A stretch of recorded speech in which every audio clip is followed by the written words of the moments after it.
Hello?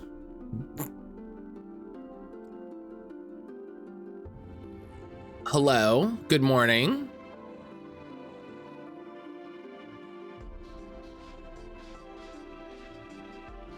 Lyrics, Ionic, hello.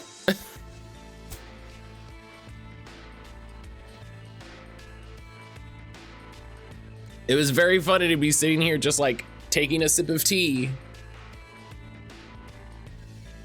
And then just, let's go girl, like, what's happening?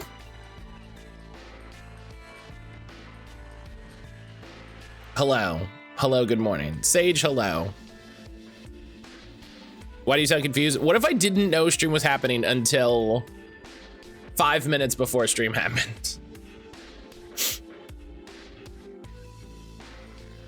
That'd be really funny.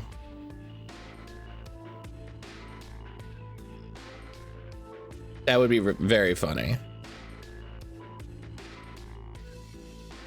If I was just somehow like, what are we doing? What? They want to watch what?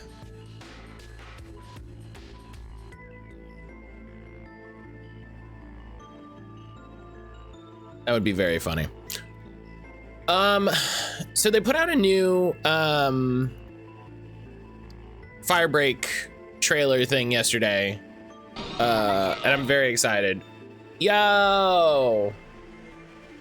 Iron, thank you for the resub. 47 months. Holy shit. Holy absolute shit. 47 months. That's so many months. That's so many months. Thank you so much. Thank you so much for that incredible support, friend. That's absolutely amazing.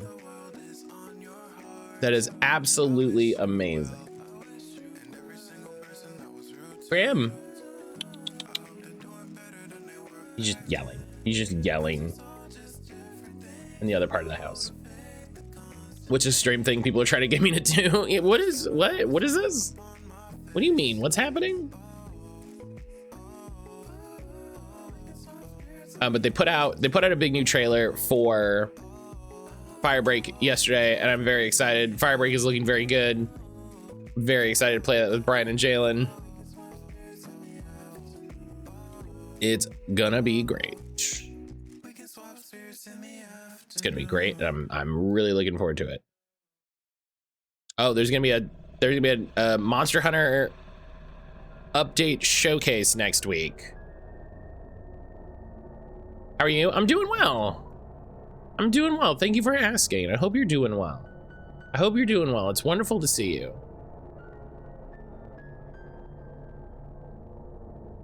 It's wonderful to see you. I hope you're doing well. I hope stuff has been going well.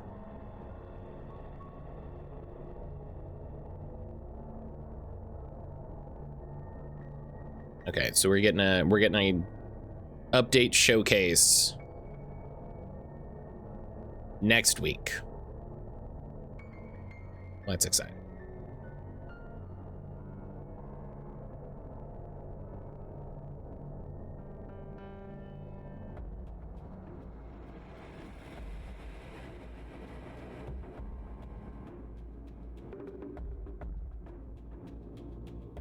All right. Yes, hello. Hello. I hope everybody's doing all right. We'll close this. Stop looking at social media. I hope everybody's having a good day. Hope everybody's doing all right. Today, Friday. First of all, happy Friday, everybody. Oh God. First of all, happy Friday. Second of all, today we're doing Wanderstop and more Final Fantasy 13. I think we're gonna, I mean, we might finish both of them today, and that would be wild. That would be wild. If we do, we'll just do side stuff in 13 because I'm not ready for Valkyria Chronicles yet. I don't want to start a new game at like 12:30 on a Friday. That's just, No, that's a bad idea. That's a bad idea. And I need to make I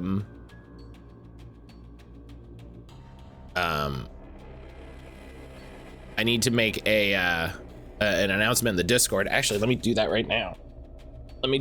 Finish them Friday. I love it. Where's that Discord thing? Discord timestamp. There we go.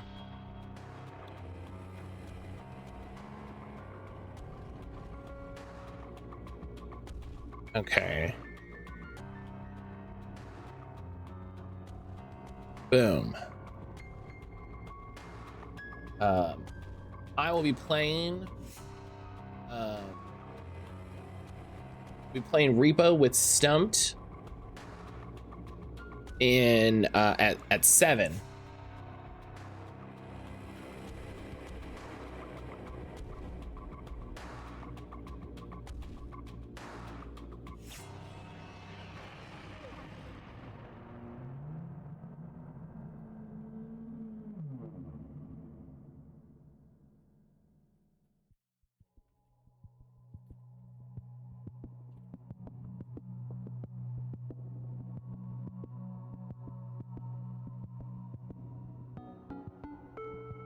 There we go.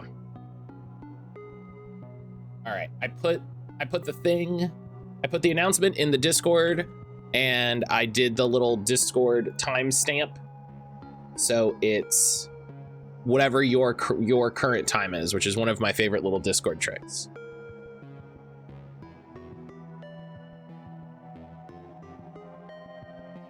Grim is drinking water, but it looks like he's unsure about the water.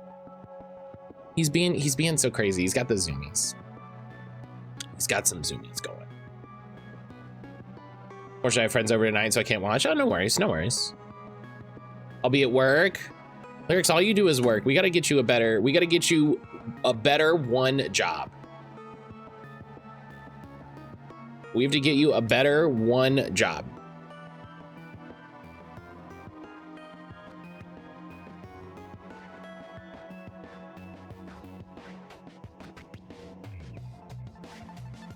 I had off yesterday.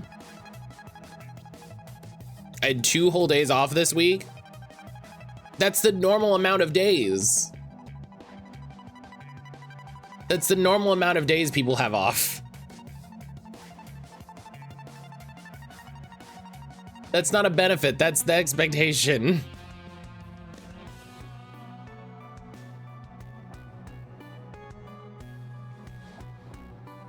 Exactly, I have 2 days off next week too. Yeah, but what if you had a job where you worked regular hours and were paid more? That's what I'm saying. We should make that happen somehow. Somehow, we should make it so that is the case. My team is doing a variation of the It's Friday dance today.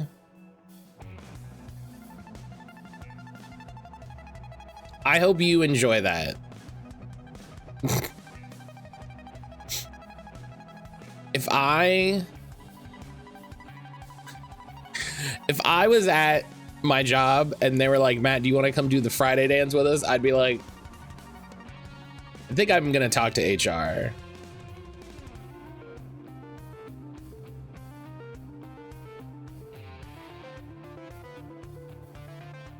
They just send gifts through Teams? Okay, that's fine then. It's been a week. And listen, sometimes people are into it and that's fine. And I hope the best for those people. And the people that want to do it, please do. But, boy.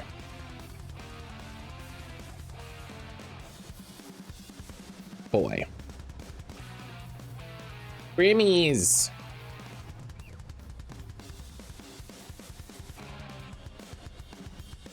She's yelling.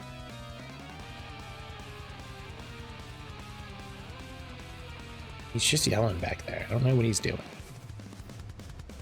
I don't want to work a 9 to 5. I would like 8-hour shifts with breaks because I don't get that now. There you go.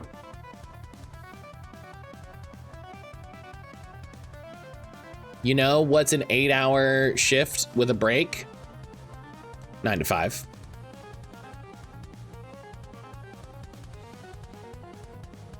Get a nice lunch break right in the middle.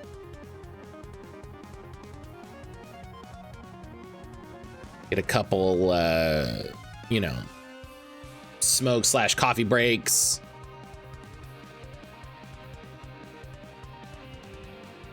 I used to work 12 to 8. That's not bad.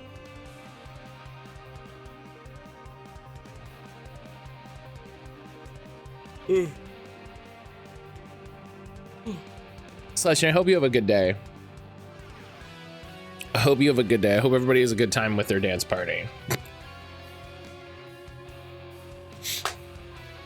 I dig my 8 to 4. Aaron was like, we should go back to working 9 to 5s. And I was like, I don't think they were ever 9 to 5s. I was like, I've never in my life heard of someone working from 9 to 5.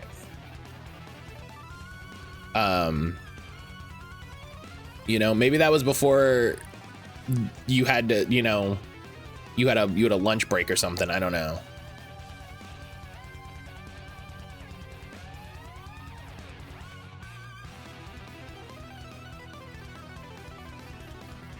And as today, my work, we're no longer called employees, we're called caregivers. Screw off. They made little videos that I like that it's like, yeah, you're caregivers, and you're like, dog, you're trying to make me force these people to go to insurance so that we can bill their insurance. Maybe relax.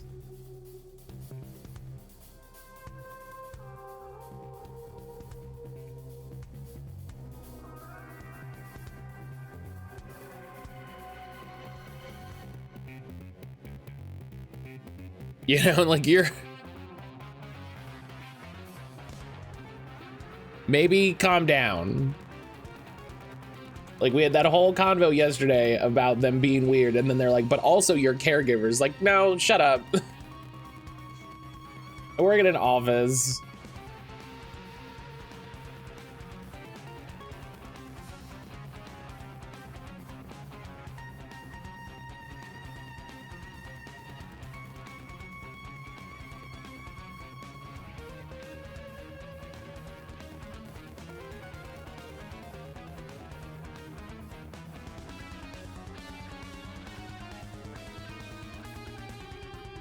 Goodness gracious. All right. All right.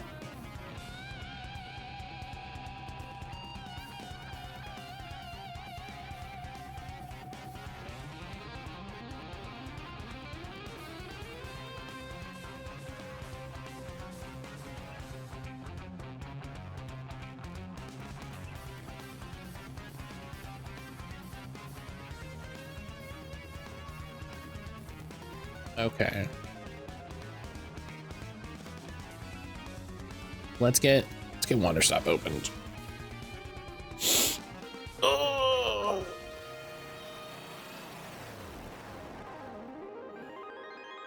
Big part of my job is to see patients before they see a physician, determine if they need to see a physician, and then they get mad at me for not referring enough. Like, that's my job, don't hire me. Right, if you just want everyone to see a physician so that you can bill them for seeing a physician, cut out the part of the process that determines whether or not they need to see a physician.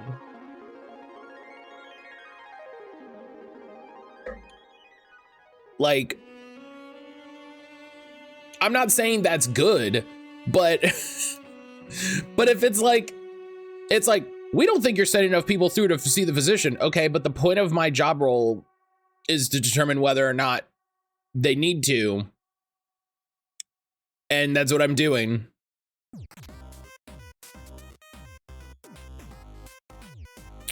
So, are you asking me to do my job worse?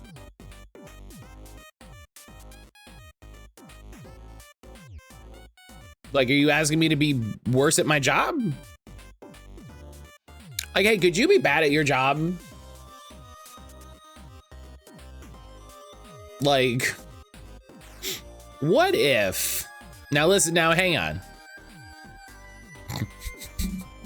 Now, I ought to guess your boss. You know, I mean, you might be wondering why I called you in the office today.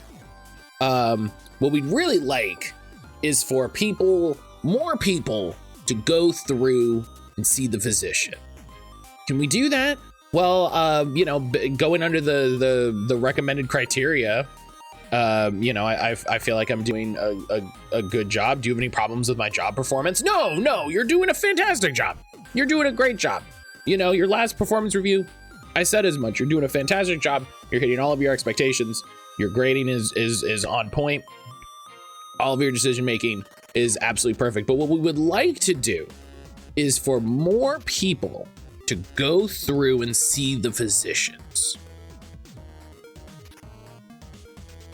Are we changing the grading criteria that we're using, or allowing, you know, some special exceptions to allow specific people to see the physician? No. Nothing like that.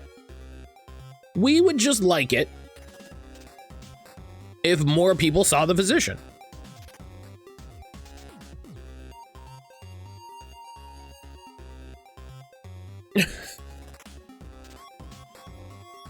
So we would like it if more people if there were more of the people involved that had to give us money, is what I would like. That's what we, as the company, we would like.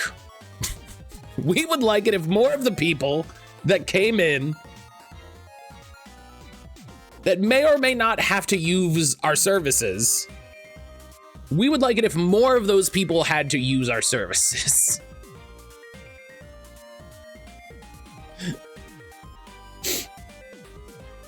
I want my patients to avoid unnecessary medical bills. I take it seriously because our medical system sucks.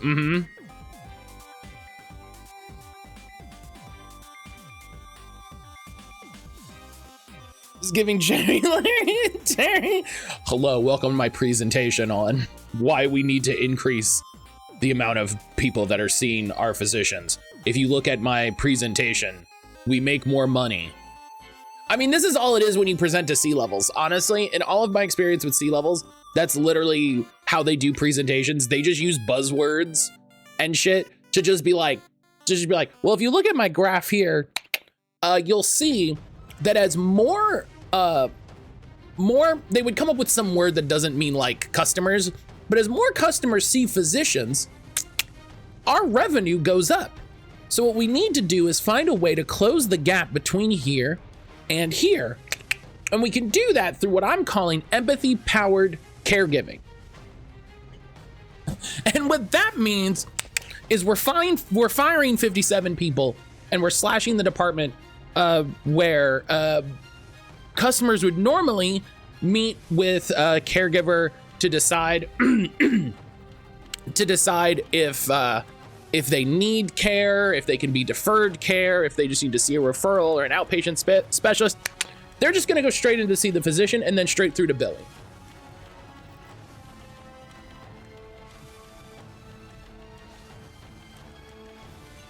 I'm too nice. I'm confused. This is why they want more people to come in and see a doctor and only click when Matt said money. Yeah, because if you see a doctor, they can bill you for it. I hate that you fired it off just like that. I've said before, I'm sure I'll say again, for some reason, my brain is really good at capitalism. Like, I'm really good.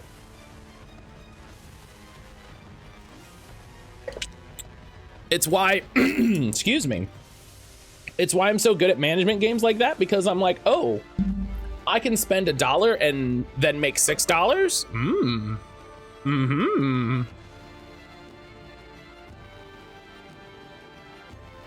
And you know they would give it some shitty word, some initiative that's the exact opposite of what's actually happening. They would call it like empathy-based deferment or something. And it's like, how is empathy involved? It's not at all. It's not at all. It just sounds nice.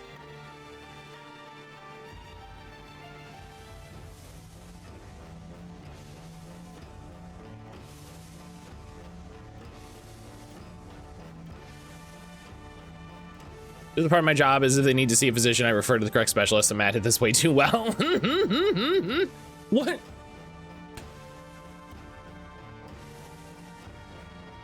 I'm excited to begin my presentation today on my new empathy-based caregiving initiative. The first part is we are firing the entire front end staff. They wouldn't say firing. They never say firing. They always say downsizing, even if they were just removing an entire department, and replacing it with AI-powered questionnaire stations, where customers can come, again, they wouldn't use customers, can come and share their experiences, their medical journeys with us.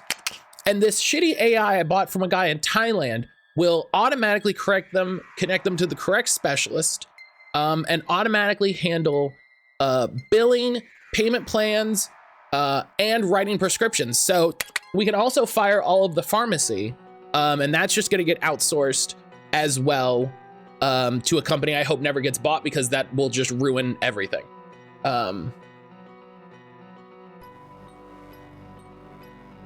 AI powers in every single questionnaire will send them to a physician. Yeah, yes, yeah, right. AI in that you will click a button that says knee injury and it will send you to the knee guy.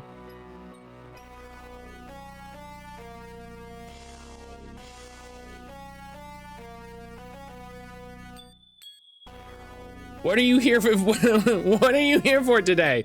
Torn ACL. Oh, you're going to that. Why is this AI powered? Why did this have to be AI powered? You're fired.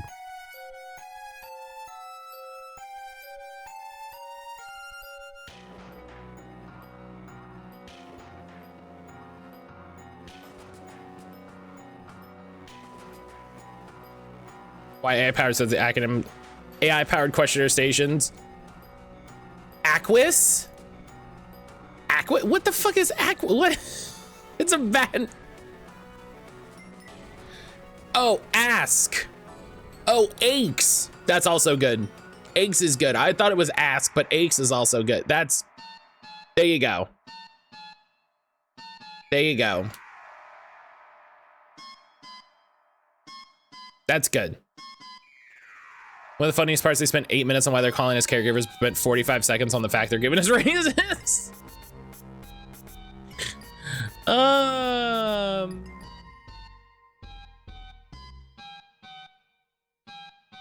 That's very funny. That's very funny. Like, who cares? Who cares?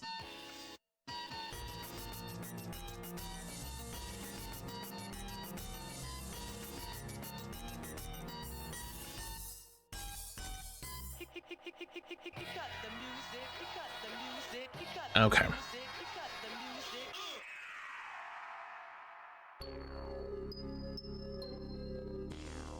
It's funny you said you're fired after someone asking a question. I do feel like if you were in a presentation with a C-level and they said AI powered something, you said, why is it AI powered? They would fire you.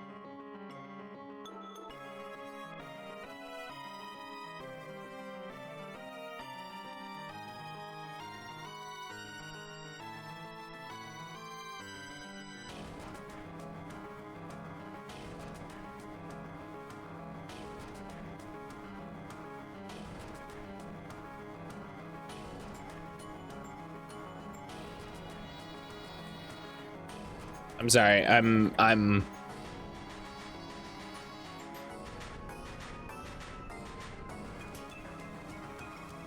sorry. I'm talking with someone in a Discord about how for some reason, hey, remember the other day how we were talking about fuck D&D, and there's a lot of weird things that come up with that. There's a lot of weird things that come up with that. And a great example, right? A great way to remember why you should say fuck D&D is because for some reason Hasbro is using AI to upscale the original Power Rangers series. Now, I want to be clear.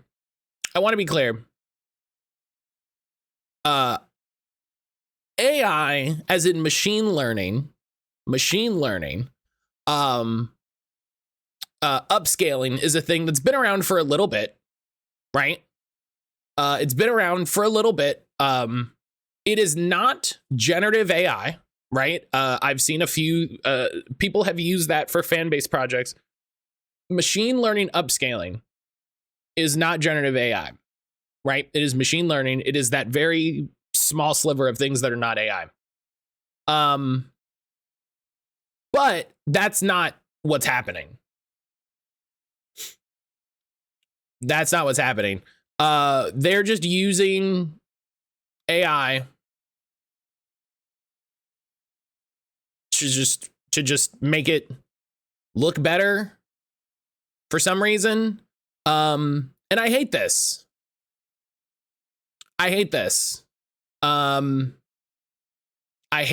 Like, nothing can look old. Like, nothing, like, it's a thing I've been thinking and sort of like wrestling with a lot in the retro games community. Every so often I'll get a TikTok from a guy. It's this one specific guy. And he's like, yeah, here's how you can play Final Fantasy VII and it looks brand new. And he like installs all these like texture upscaling and all the model replacements and all of this. And I'm just like, what are we doing? Like, part of playing an older game or engaging with an older media is understanding and accepting, to a certain extent, it is what it is. Do you know what I mean? It's going to look how it's going to look because that's how it looked. And so if you want a new Power Rangers that is new, that looks new, make a new Power Rangers. Don't use AI, generative AI powered bullshit to do it. Like, people have been remastering things without AI for years. Just so yeah. So fuck D&D because fuck Hasbro, right? So just fuck them. Fuck them. What was the thing Celestian said? Where are we at? Read an article yesterday about the dude behind Valnet. The blacklisted writers were being upset about their pay. Yeah, I saw that. A lot of the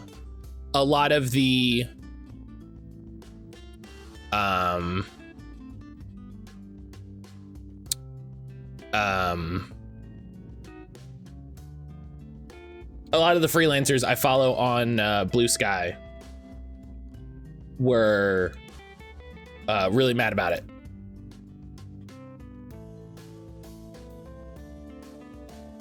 We're really mad about it, and we're like, oh, this explains some things. No, I've been working on a Canadian mod. Someone created a free Palestine mod for Football Manager. What does that entail?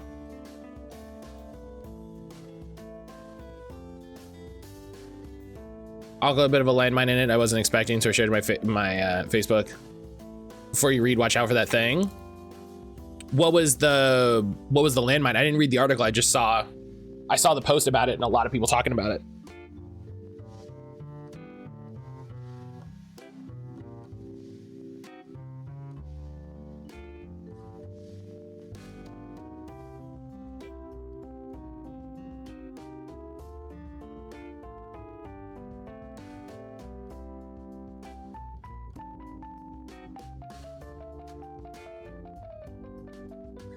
Mention of sexual assault of a minor. Oh, that's fun. That's fun. That's fun to just have in there. Oh, Sapphire, I missed what you said earlier. What did you say? I'm sorry. I'm sorry. Slow day at work. I'm the only person not in the field in the office. Oh my gosh. Well, you know, luckily you can hang out here. Luckily you can hang out here with us.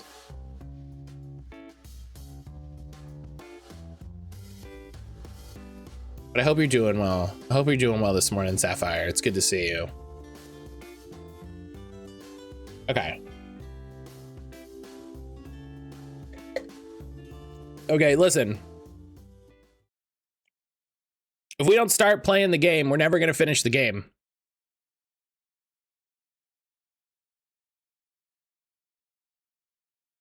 If we don't start playing the game, we're never going to finish the game.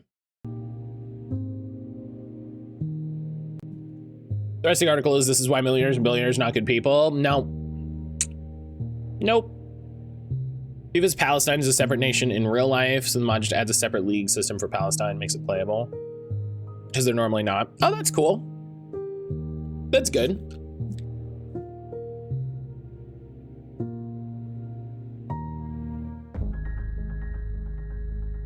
Good mod. Yeah, I'm always curious. I'm always curious what's going on with the mod scene for games, you know? I'm always curious what's going on in the mod scene. Like what, you know, who's doing what, who's making what's popular, what's...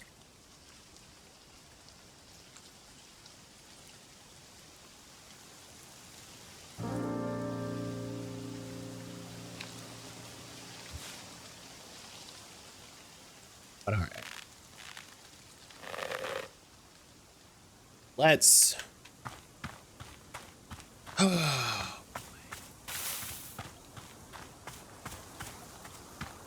Oh, right. So we were going to make teas and get to the next thing. That's right.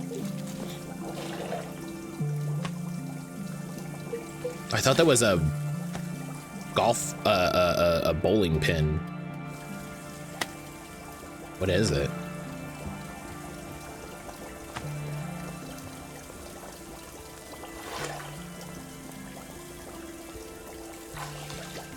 No idea what that is. It looks... Oh, it's a ghost fruit. Oh, that's weird. Football Manager is a good mod scene, especially because Sports Interactive is very pro modding. Give you the editor for free with the game. Love that. Love that. Great decision. Right. I had to make... We gotta make some teas.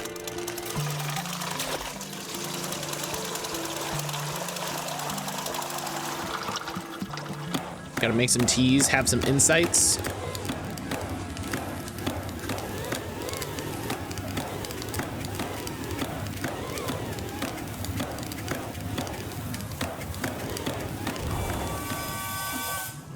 And then change the clearing, and then whatever happens, happens. Good luck, because I'm behind you in this game. Be back for 13. No worries, Ionic. No worries, friend. Enjoy your lurk.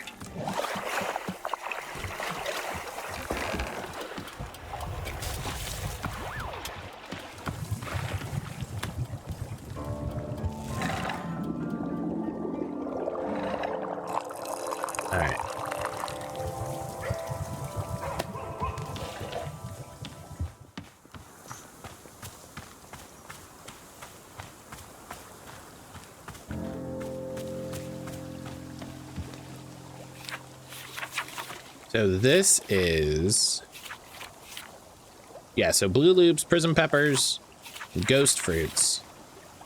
And I haven't made some of these small hybrids, so gotta make those.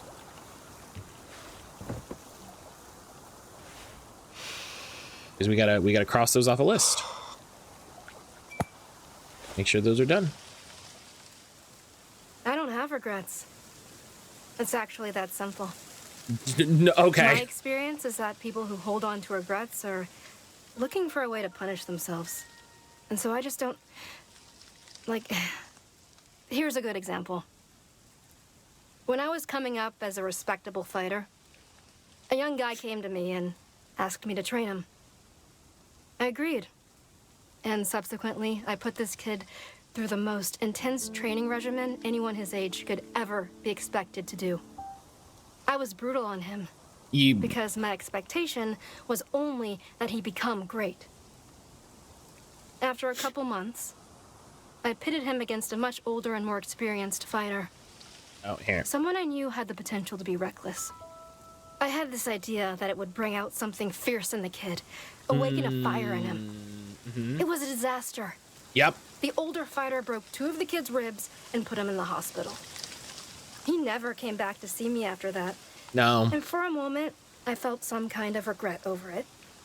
But what I realized is that this kid had come to me because he knew I would put him through that. Like, obviously, I'm this very intense sort of person, and everyone knew that. So if he came to me and asked for this training, then what was he trying to get out of it? Did he assume I would change who I am just for him? Here's what I think, okay? I think he knew that being a fighter wasn't the right path for him. And so when he came to me, he was specifically looking for something that would push him too far. He wanted, like, an excuse or something. He was looking for a reason to quit. You know how people will do that, right? Like, you can't tell yourself that it's okay to quit, so you have to go and manufacture a circumstance that forces you to stop, because if you stop, then you're a failure. But if someone else forces you to stop, then it's not your fault, and you're not a bad person. You're just trying. You're doing your best, and people don't see that. They don't take responsibility and realize that you're the one who wanted it to go too far. You asked for this because you wanted it, not me. I'm not...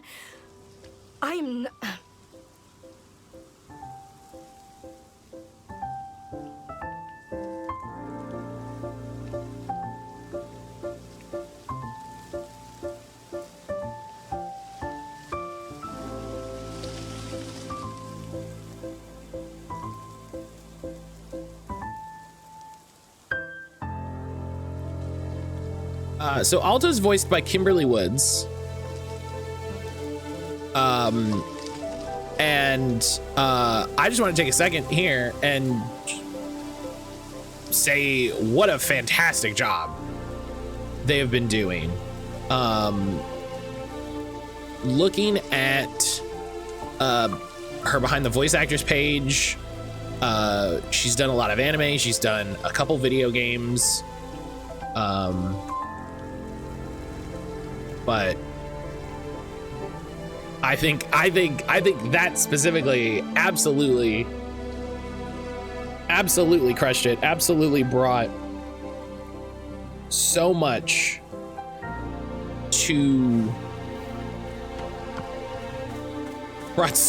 to that.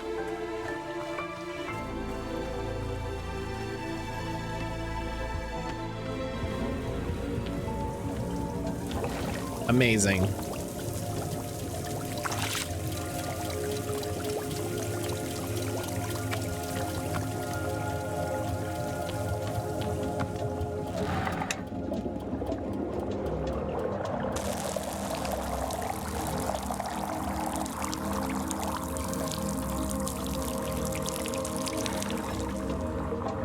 Now, do it again. It sounds like a regret. It sounds like she has a regret and she's trying to justify it away. Do you know what I mean?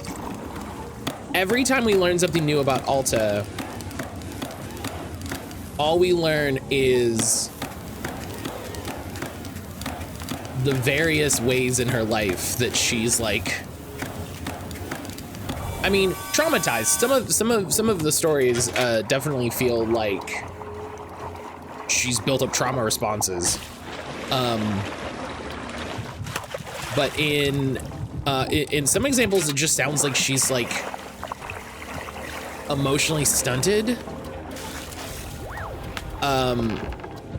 She's just not engaging with her emotions in a healthy way.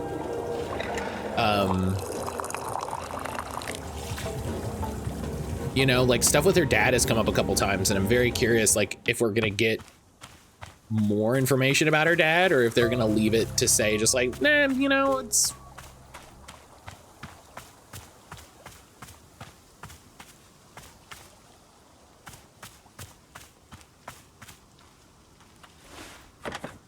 Where's mom? Her mom's around. Her mom gets mentioned once. Her mom gets mentioned once. But her dad's come up like 3-4 times. There's a move in grappling called the triangle choke. It's a headlock you pull off with your legs. And it's one of the most effective ways of incapacitating a grounded opponent. Early in my fighting career, just as I was starting to feel confident in my abilities, someone used a triangle choke on me in a fight and completely disabled me. I was helpless. I lost the fight. But the weird thing is that even after my opponent released me, I still felt like I was being choked. All that day, the next day, it was like I had a vice on my throat. I tried everything to make it go away. Everything I could think of. Finally, what I did was, before going to bed, I wrote down the exact time the following day when I planned to go to the gym and train. Then, and only after writing this down, then I could breathe. The next night, if I didn't make plans for the subsequent day, the choking came back.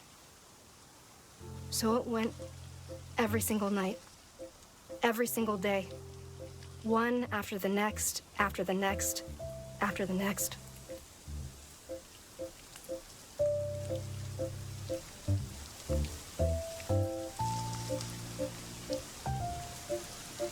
How many people don't realize what traumas they've developed a response to? It seems like it feels like a lot of Alta's things are about her being in control of herself and her life, and you know, that very obviously is her having a trauma response, you know, PTSD style response to not being in control, right? And so she finds a system to reestablish control and reestablish, you know, what gives her control back over her life.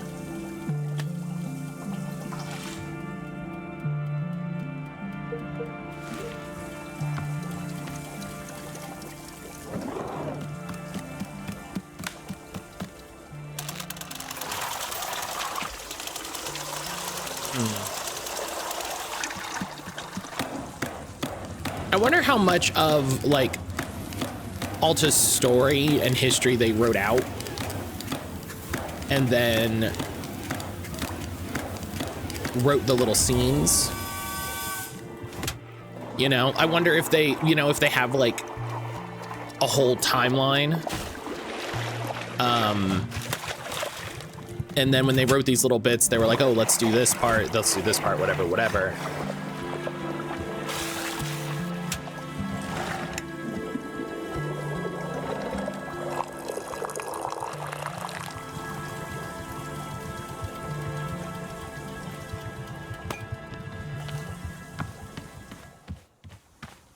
Go set up here.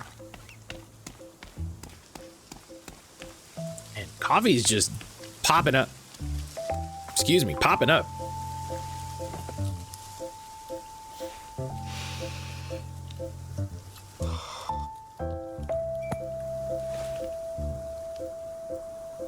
Ooh. Okay. Fabricated names of popular songs. Let's see. How about Sunshine Song? Or a song about love? Oh, God. These suck. Mm-hmm. This isn't... Yes. This isn't... Look, I don't know popular music at all. Tippy Tappy. Zippy Zappy? Someone write a whatever. song called Tippy Tappy Zippy That could be a Zappy. song. I don't listen to music. This isn't my thing. You're a swell angel of songs. And you're sweet, so dance and do a song thing. There. Are you happy? That's a song. It's a stupid, awful song, but I don't even care. Are you happy? That's a Leave me song. alone. Oh man, why is it that the wildest thing is that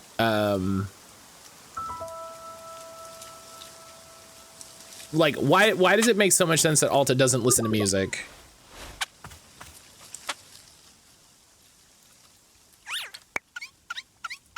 Like why does that feel 100% accurate?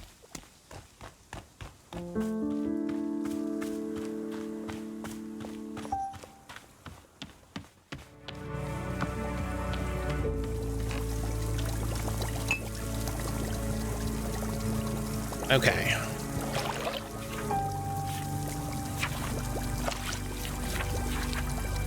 Let's make these hybrids.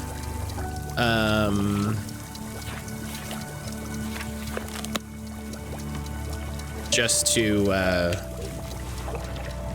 to do it before we change. 'Cause why not?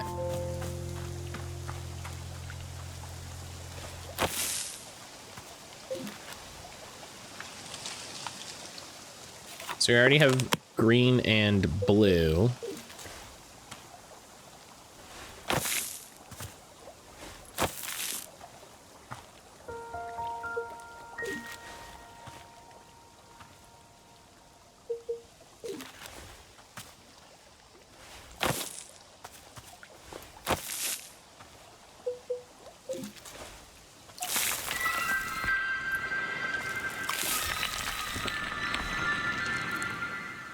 Hell yeah, nailed it in one.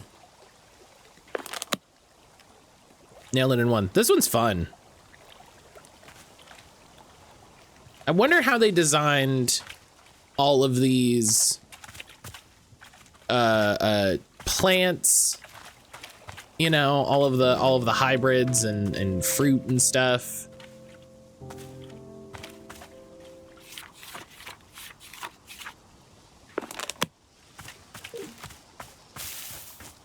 That's just, you know, that's a me question. That's a like, who knows?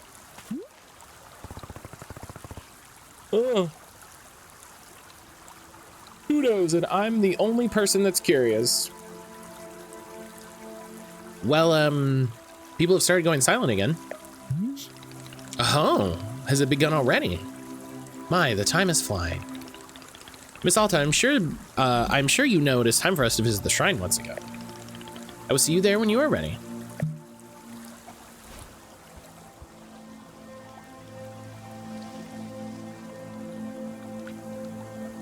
Oh, goodness.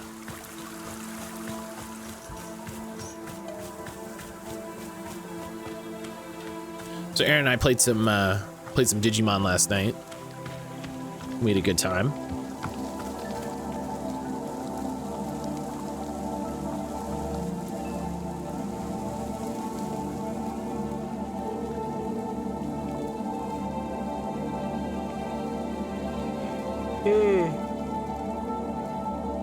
Excuse me. We're both still learning, and I mean, obviously we're both still learning, but her deck is more like complex than mine. So I felt a little bad because her deck is like based around like working to get specific cards out and all of this. And my deck is just big hit smash. So here we are. Let us light the shrine. There we go. Are you feeling ready, Miss Alta?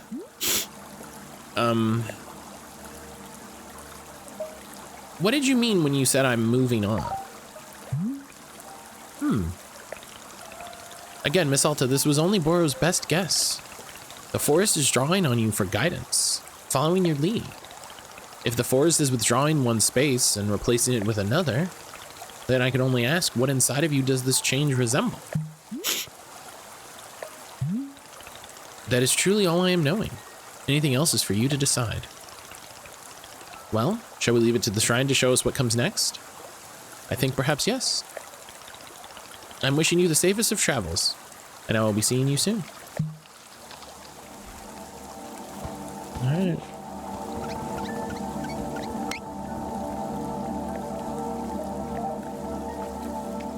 Come on, buddy.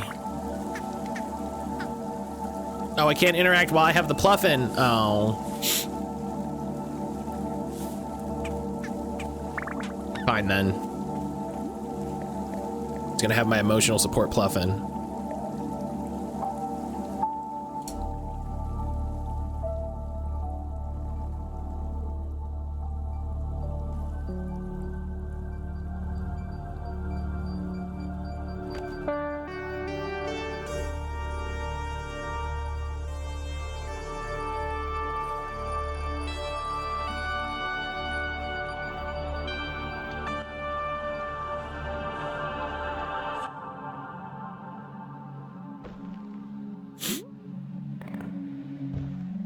Oh.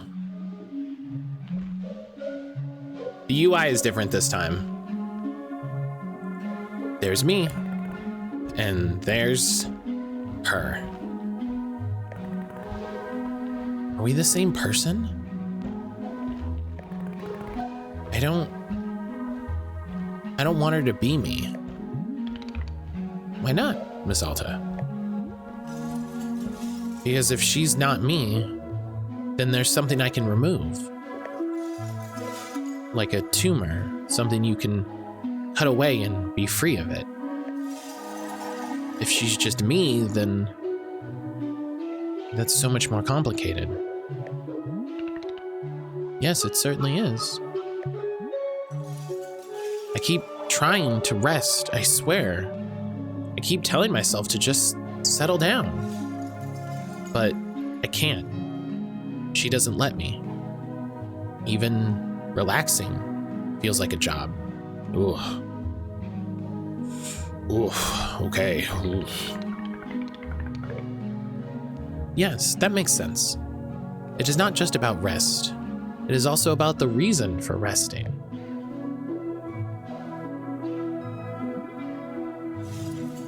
She told me I could defeat anyone, anywhere, for as long as I live. Now that I say that out loud, it seems ridiculous. You don't think that's possible, do you? To be undefeated forever? No, I suspect it is not. But attempting the impossible is often the path to most wonderful accomplishments. Miss Alta, this person you describe, I'm certain she has helped you achieve such great things. I would not want you to be losing her entirely. Then, what do I do? How do I get her to listen to me?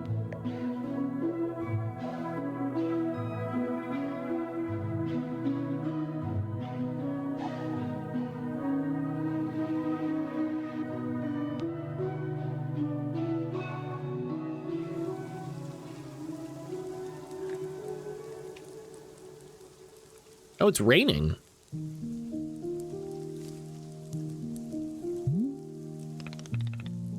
Hello, Miss Alta. Welcome back. We are, once again, in... Wait. What is it? I'm feeling something. A feeling that is coming from the forest.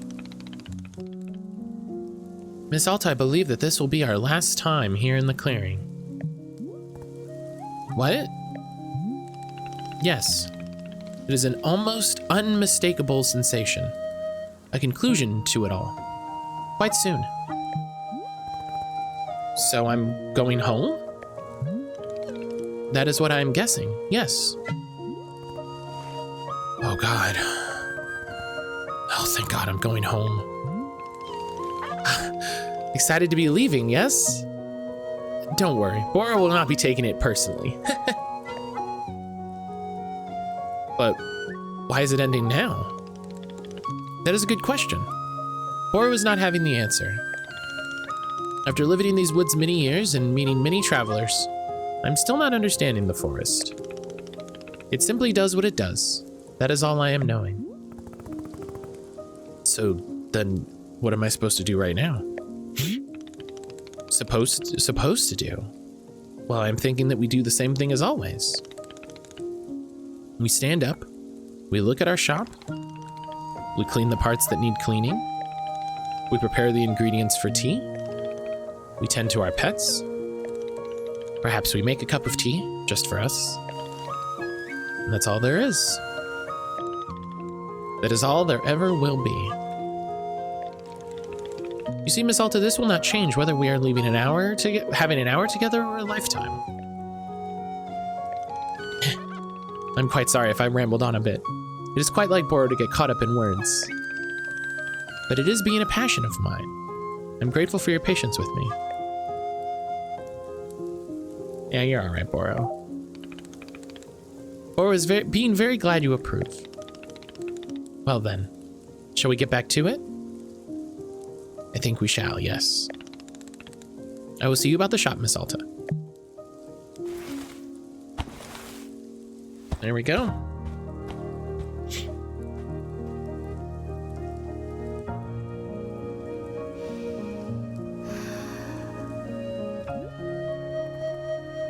Going home.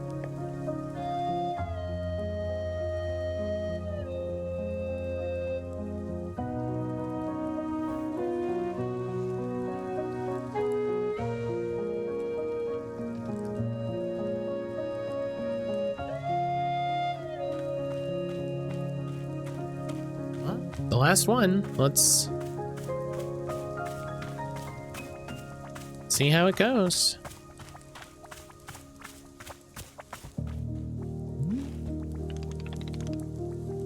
Hello, miss. Boro made you a cup of tea.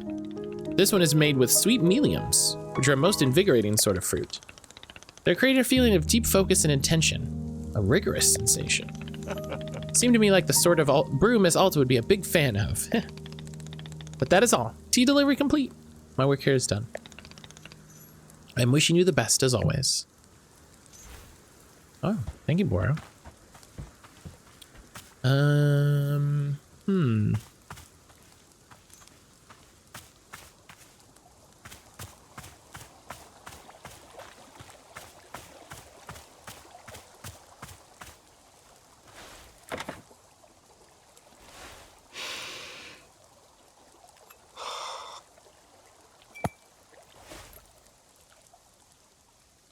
Oh, wow. This really does make you feel more focused, more alert, more... Actually, this is exactly the way I always feel during a fight. Because before a fight, your mind is just a jumble of noise. It's like a swamp, and you can't make anything out. And then, the fight starts, and things quiet down. And suddenly, focus kicks in. There you go. Now you're on track. Now you know what to do. It becomes clear. It's easy. It's nothing. Go. Up. Back. In. Oh. Left. Hit. Swing. Pause. Go. Everything makes sense. Everything is clear. Nothing hurts. Nothing fails. Go. Go. Go. Go. This feeling, it's her. The person who looks like me, isn't it? Yeah. This is her. God, I love this feeling. This is just... it's how I feel alive. I don't want to give this feeling up. Please, can't I keep this incredible feeling somehow? I can't lose this.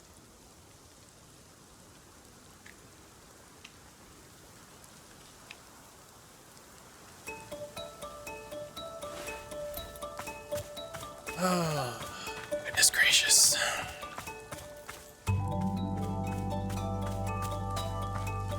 Goodness gracious, Alta.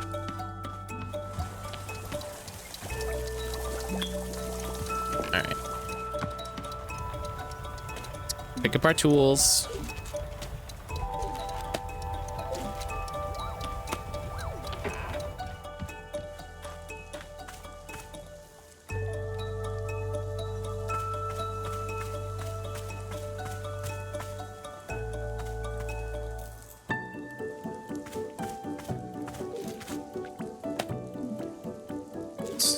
Pick up some seeds. There she is. Hey, kid. What are you doing here? Bang! I shot you. You're dead. What? You're dead. I shot you with my gun. Yes, ow. Now I am dead. Ha ha ha! I did it, I win! Mine, all this stuff is mine now. Everyone sucks except me. Boy. Going home soon, going home soon. All right, there's just a kid here. All right, that's a thing that's happening.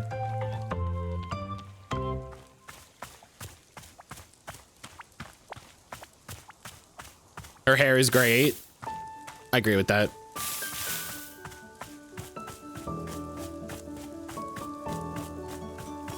Everything about her is dirty.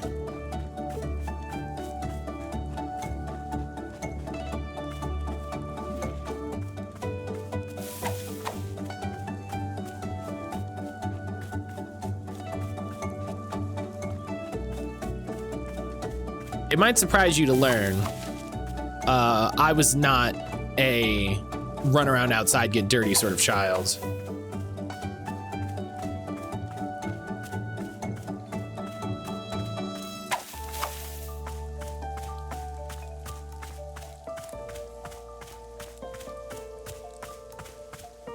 I mean, I ran around outside,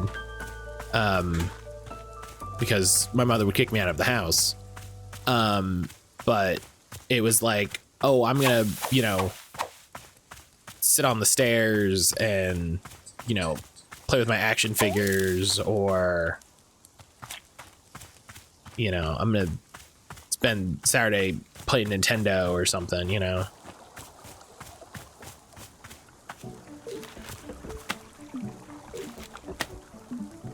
Is that all there was to do when you were a kid? Oh my God, Lyrics, are you making an old joke to me?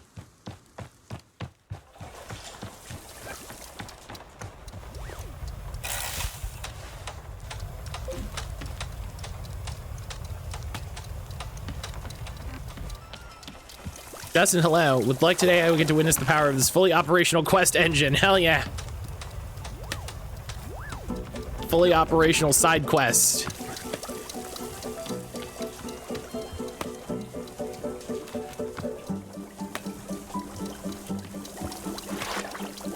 Where would you go? You were right here. There you go.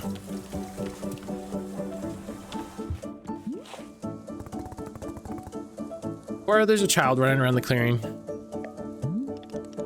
Ah, yes, so I noticed. Have you spoken with her? Yeah, she's, weird. Are her parents being anywhere nearby? I haven't noticed anyone with her. Yeah, I don't know why she's alone. I'll try to ask. Yes, Bora will keep an eye out as well. In the meantime, perhaps she would like a cup of tea. She doesn't seem like the tea drinking type. I don't think you should give a child tea. Like caffeine tea. Like you should, you know, green tea, sure, that's fine, but if Miss Alta can find some enjoyment in tea, then anyone can. Sure, if you say so. I do say so, indeed. Oh, Jesus, you're right here. Hello. Why are you alive?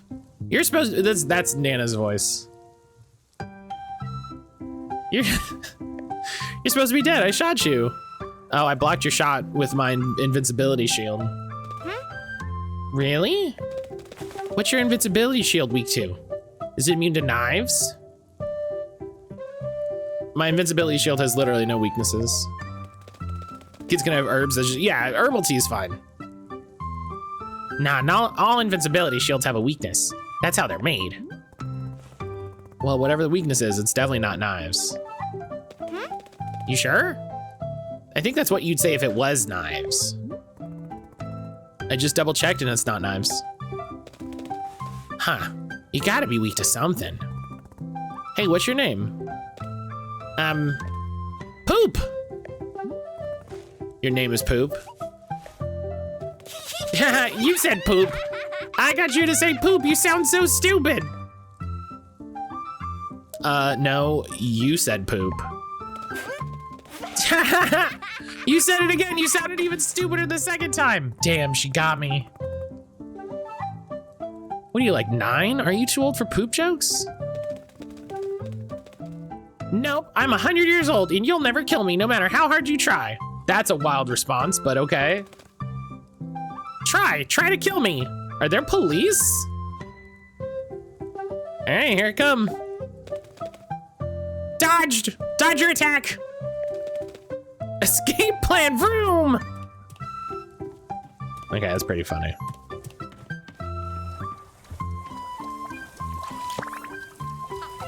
Every time I switch between tabs, I get an error message. Is anyone else kind of just concerned that the internet's just gonna stop working one day?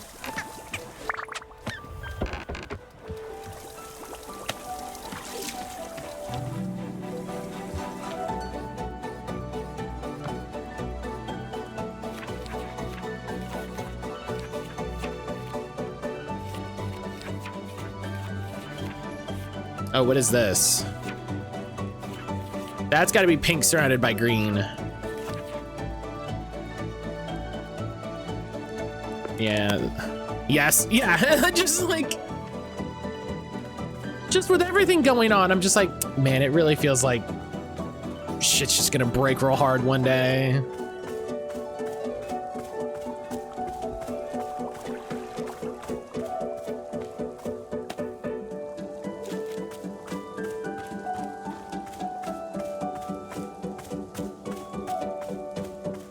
Okay. Who is that? Is that Nana? Oh God, Nana, don't see the child. No. Nana, no. Oh, a parcel. Hang on.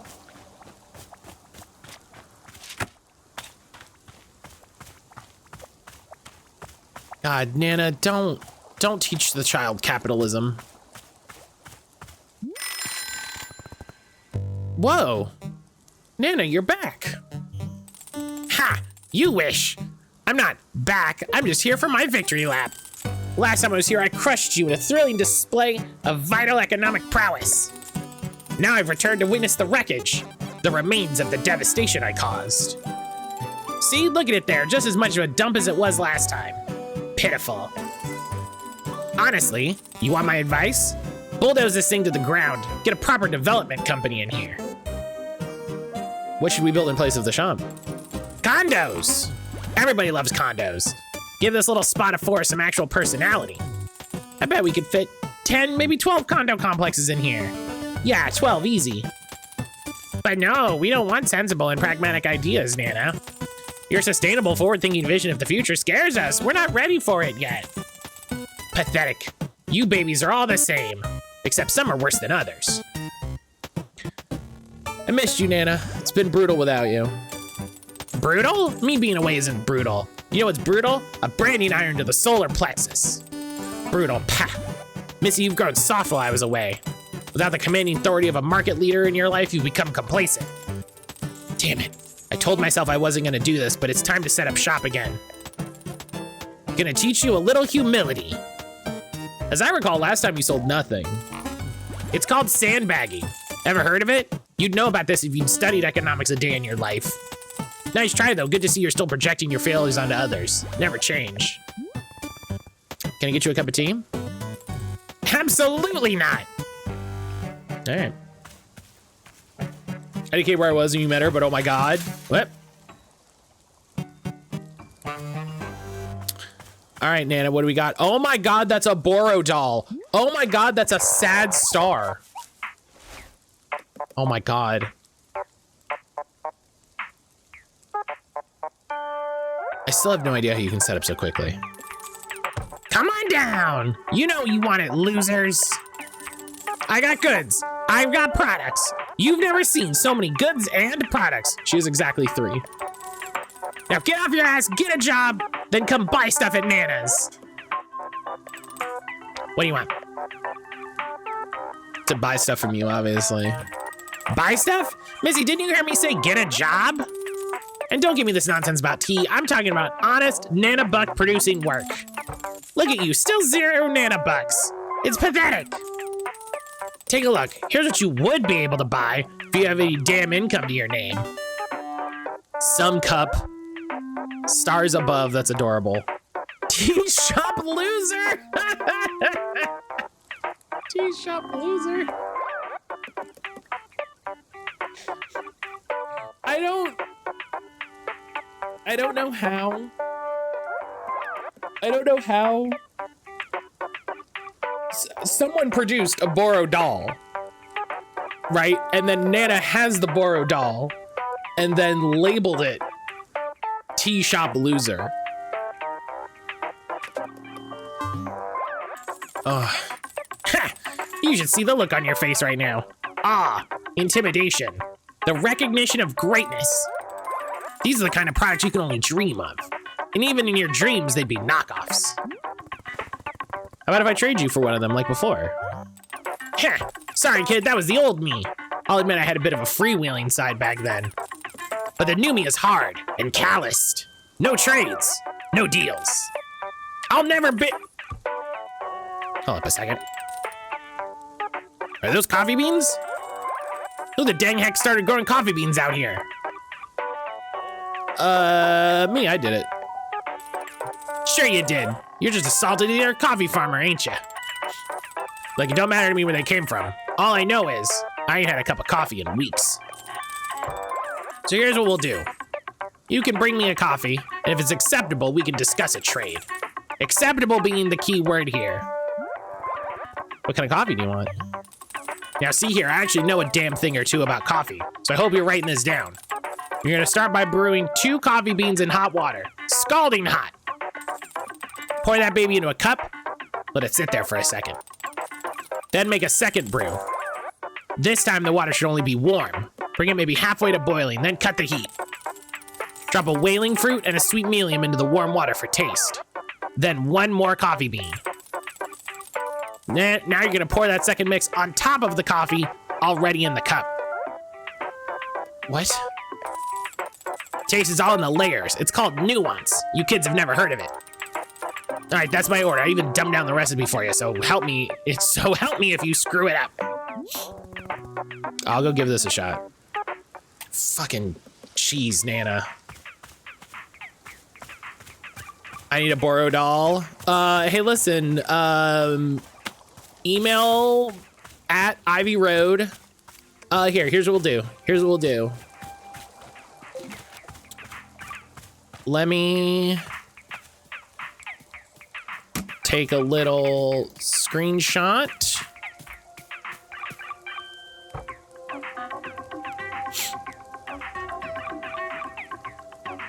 Take a little screenshot here. Kim Chica.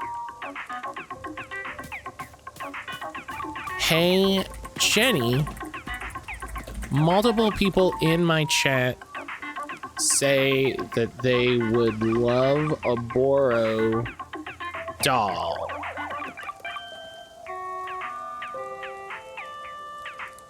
Just something to keep in mind. For, no. Maybe a makeshift or something in the future? 2 question marks?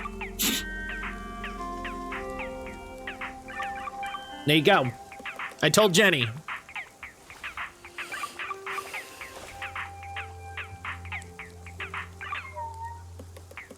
I told Jenny about it. I did what I could.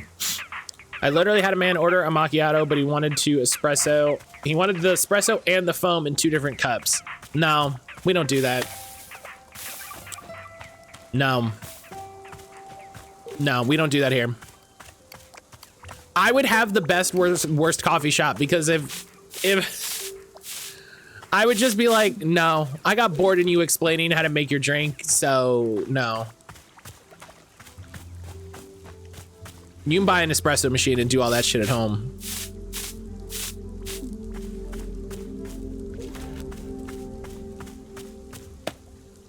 That's why I can't be in food service. Food allergies is one thing. You want me to do extra work because you're finicky and picky. Find another person because you're wearing this drink. I just did it and he was so happy. I mean, I'm glad he was happy, but like, I can't imagine being like, hi, here's a really weird, complicated order.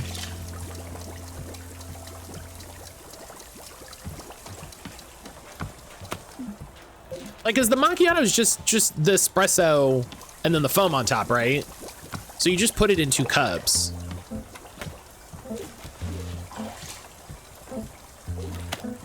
You're St. Larry's, I'm not, that's the difference. Okay. Of course, here, cat? Oh, it's cat music.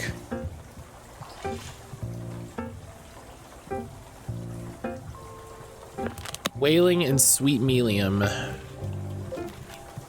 Ugh. Why you gotta give me game?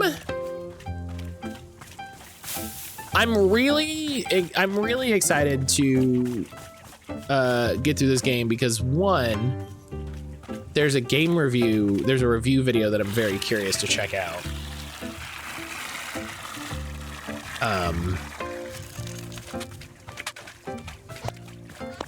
And I'm just curious about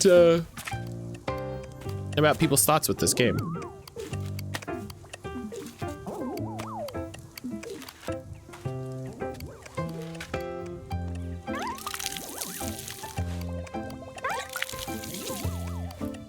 I also had another woman order an iced macchiato, and I was like, no. Explained to her what it was, and she went, yeah. And I know it wasn't for her, so I just did it. I'm hoping they'll never ask for it again. What's an iced macchiato? Wait. What does that mean?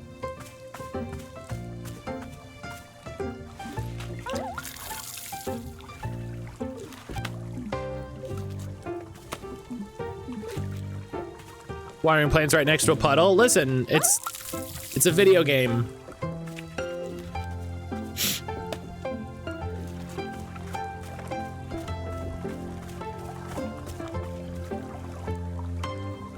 They're thinking Starbucks, which is just an upside down iced latte. I don't know what half of these things are. Like,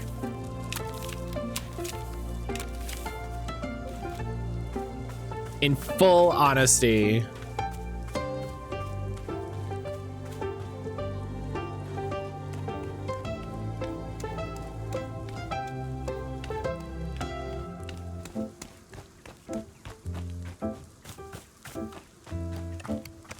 Okay.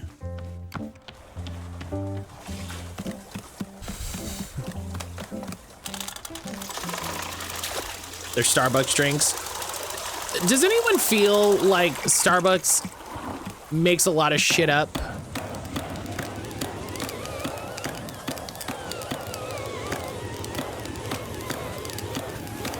Just to have an ad to, like, just to be like, oh yeah, look, we got a new drink. When it's like, it's the same drink. It's the same drink it's been. I can't believe they called it Wanderstop and not a walk tea, remember? That's good. That's a good one. Nuja, hello.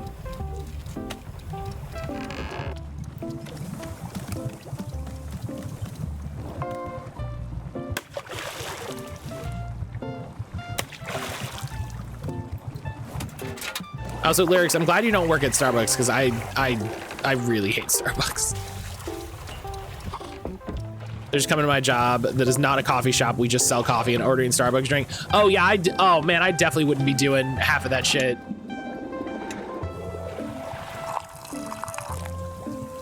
Okay, yeah, you gotta fill it half because we're gonna put more on it.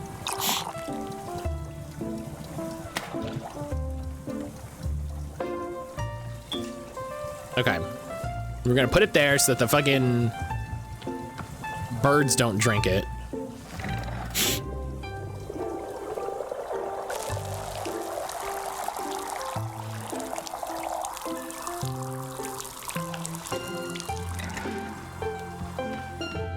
There are 3-4 coffee shops in the 3-block radius of my job. My bestie literally works at one. Yeah, I'd be like, nah. No.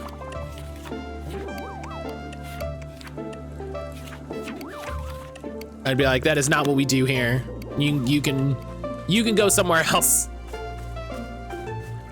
I will sell you a coffee. You want anything more complicated than that?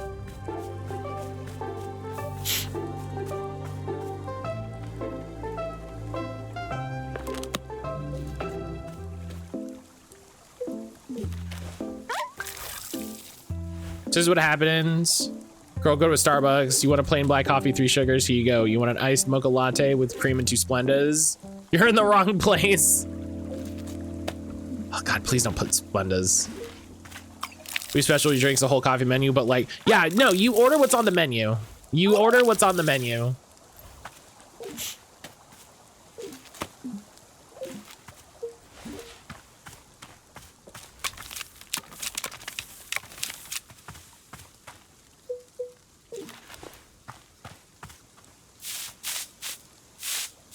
Nuja, how are you? Nuja, how are you? How you doing today? All right, what do I need? I need a sweet medium, which is this one, which is green. It's green surrounded by pink. And I need pinks here. I'm like, you can order from the menu or a basic drink and one of our fun syrups. Hell yeah, who doesn't love a fun syrup?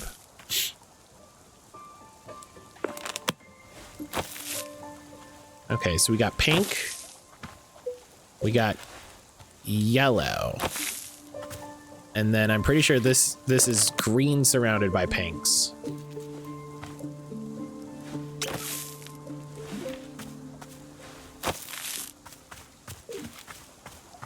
Lyrics, did you see that the first images of the new TCG set are up?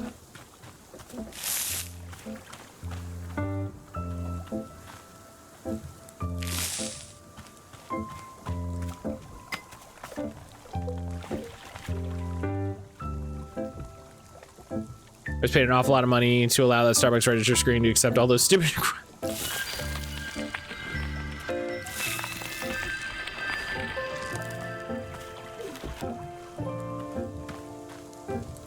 Oh, it's because it's empty. I was like, why can't I water this? How do you feel about people asking me to make a drink that's not on the menu, but the stuff's all there? I once asked for a barista to make me an Earl Grey latte and had vanilla. They looked at me like I was speaking another language. The Team Rocket one, yeah, and I hate it because I want it and I won't be able to get it. There's a full art Meowth that I'm like, I'm ruined.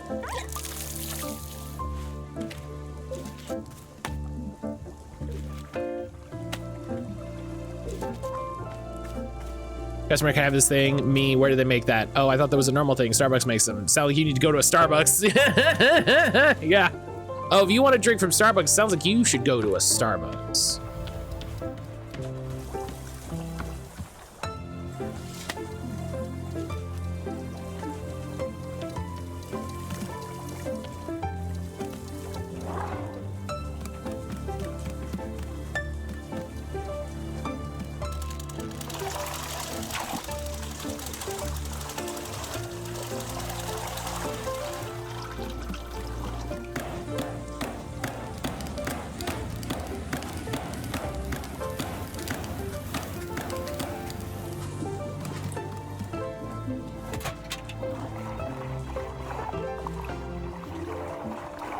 I have it, I'll do it as long as I'm not super busy. Our tea lattes are sad though. The tea doesn't have enough time to steep before I pass it along.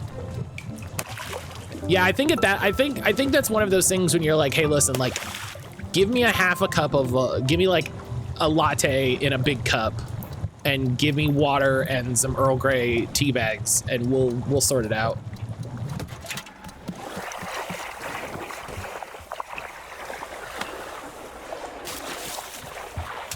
Okay.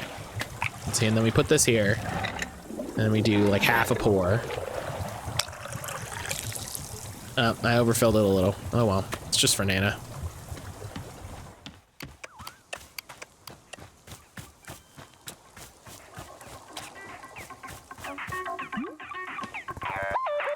Here's your coffee.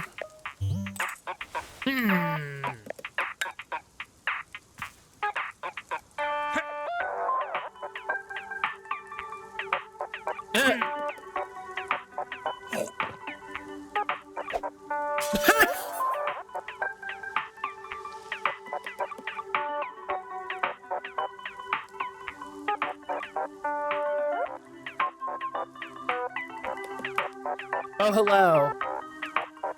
You're sitting hang out, sure, but if you wanted to go, I'm gonna have to say no. Say chai latte, because that's just a chai syrup.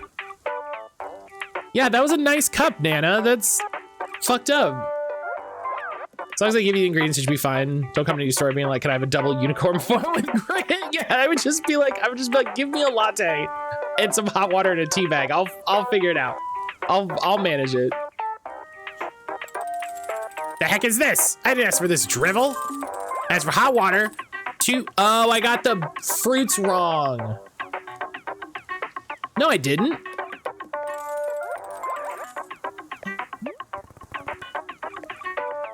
No, I didn't.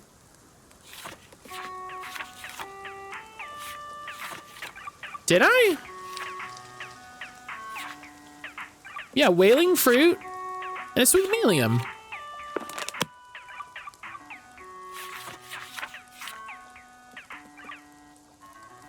I didn't put a coffee bean in it. Fuck. I forgot to put a coffee bean.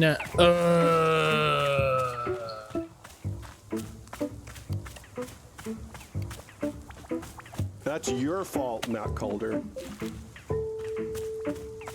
That's fair, I'll take that one.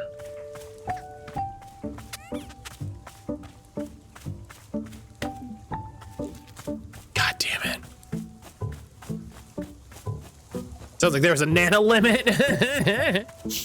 Still means she shouldn't break the mug. I mean, that's fair. Yes, you're right.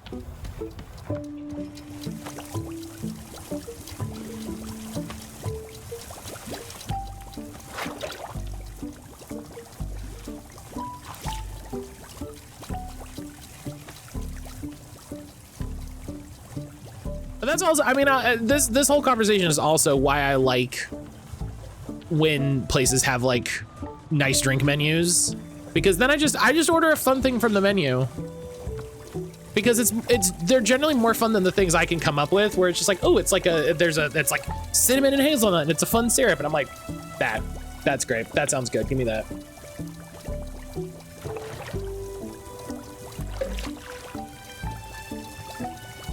Give me that. That sounds good. A stylish JRPG featuring Nana? How do we mod Nana into Persona 5? We have a cinnamon French toast latte. That sounds good. I would try that. I would try that. I always look at the fun specials. Sometimes it's just a basic mocktail with a local name.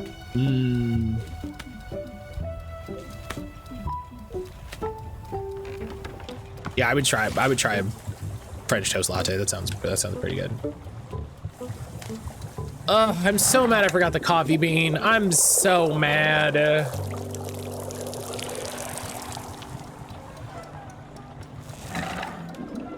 Here's our request for coffee. You go to my work. I want a coffee with 2 sugars. Hands them a cup of black coffee out of a Keurig in a bag containing sugar packets and powdered cream. If someone is expecting a complicated coffee at a hotel, dog.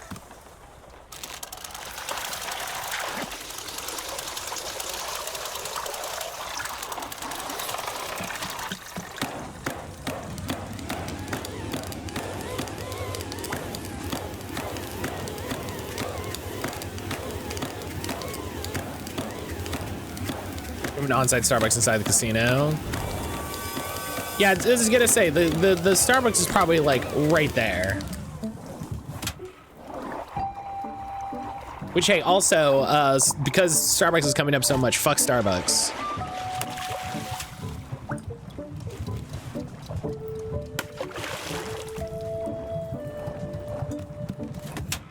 Fuck Starbucks, go to a local place.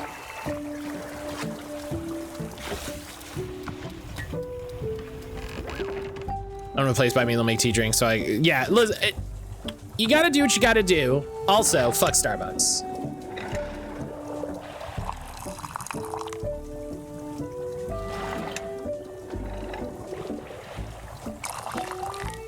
Okay. That's a little too much, but that's okay. It's the new deconstructed drinks. Feel the confidence of putting it together yourself. Feel the confidence of doing it your goddamn self.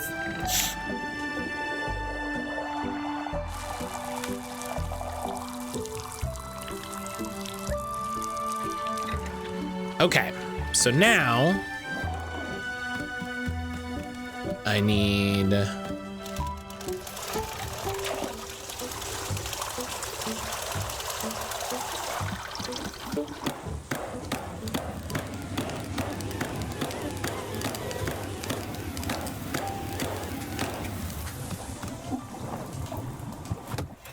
warm water.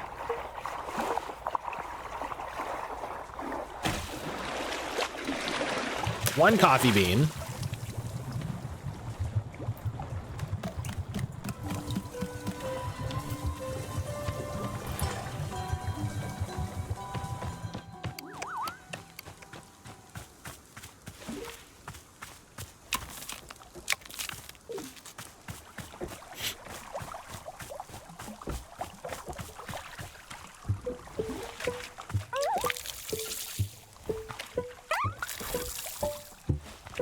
Cinnamon syrup, toasted marshmallow syrup.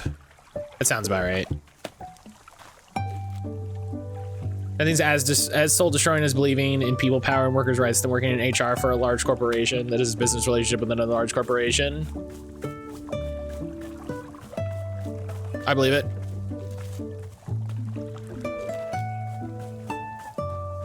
Businesses suck.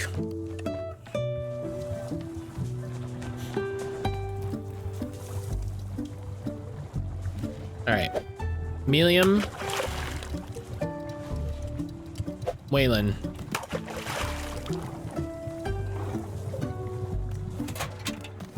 Take her down.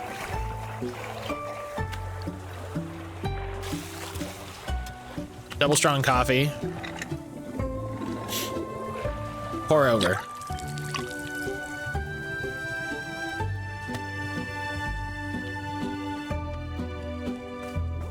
Did we watch the Promise Mascot Agency trailer? I watched it this morning. We didn't watch it on stream. I'm so excited for that game. I forgot that game was coming. I gotta put it on. I gotta put it on my calendar. Here's your coffee. Because they're sending me a key. We're gonna play it. It's happening.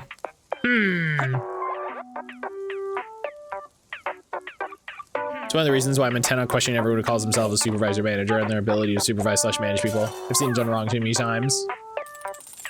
Well, hot dang, Missy, you've made a cup of coffee. Is it the finest cup I've ever had? Not a chance. But it'll do. Ha! It'll do. Look at you. You got me all drippy and sentimental. All right, fine. You upheld your end of the thing. You can take one item. There, business settled. Get out of my hair. Can I have the coffee cup for the 2 that you broke?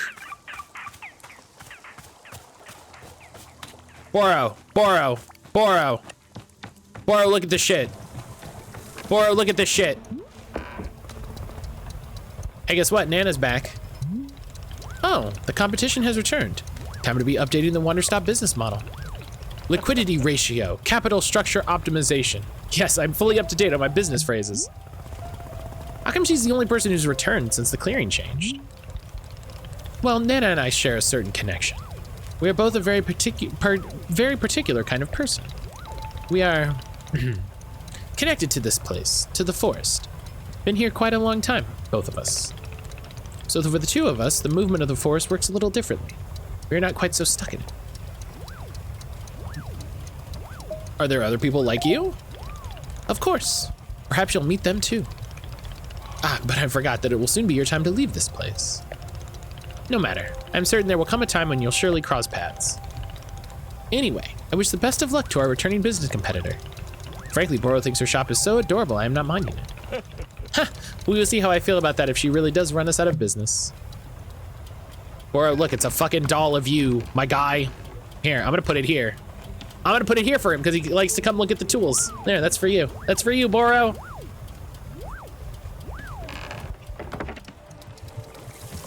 People also get promoted too fast for the wrong reasons.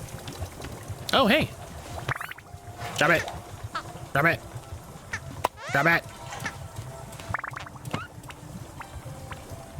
Okay, dropped it in the air. That's not... Okay, hang on. Let's check the mail. To the person who has mailed out so many packages, Detective Greyline here. Well, well, that isn't my old rival. Yes, for a time you thought you had bested me with your admittedly very impressive ability to turn up critical evidence at a moment's notice, but it is I who is getting the last laugh. You see, your latest package contained clear evidence that Mayor Quimmonson had for years been conducted underhanding deals with corporate magnates to ensure the downfall of our city's detectives, so as to allow those leaders of industry to bring corporate presence into town while conducting business in unscrupulous and illegal ways that would have been difficult for detectives like me to unearth if the mayor's plan of suppressing all detective work had been successful. Therefore, Mayor Quimmonson has been deposed, and I've been elected to take his place. That's right. Mayor Greyline is on the job. You and I have had our differences. I can't say I respect your methods, but I'm grateful for one last gesture on your part. Attached is a photo of me. Hang it somewhere special. Until next time. Oh my God. Oh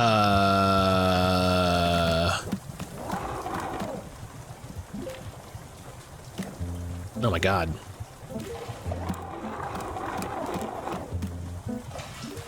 There you go. Just put this one on the ground.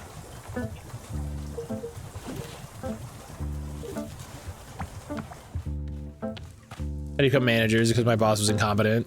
You know what else will get them out of the way? Actual training, holding them accountable, a lateral move to a role with no reporting where they can be supervised carefully. It's literally what I hate about management culture in the US. Oh. You know that person should have been promoted. What are we doing?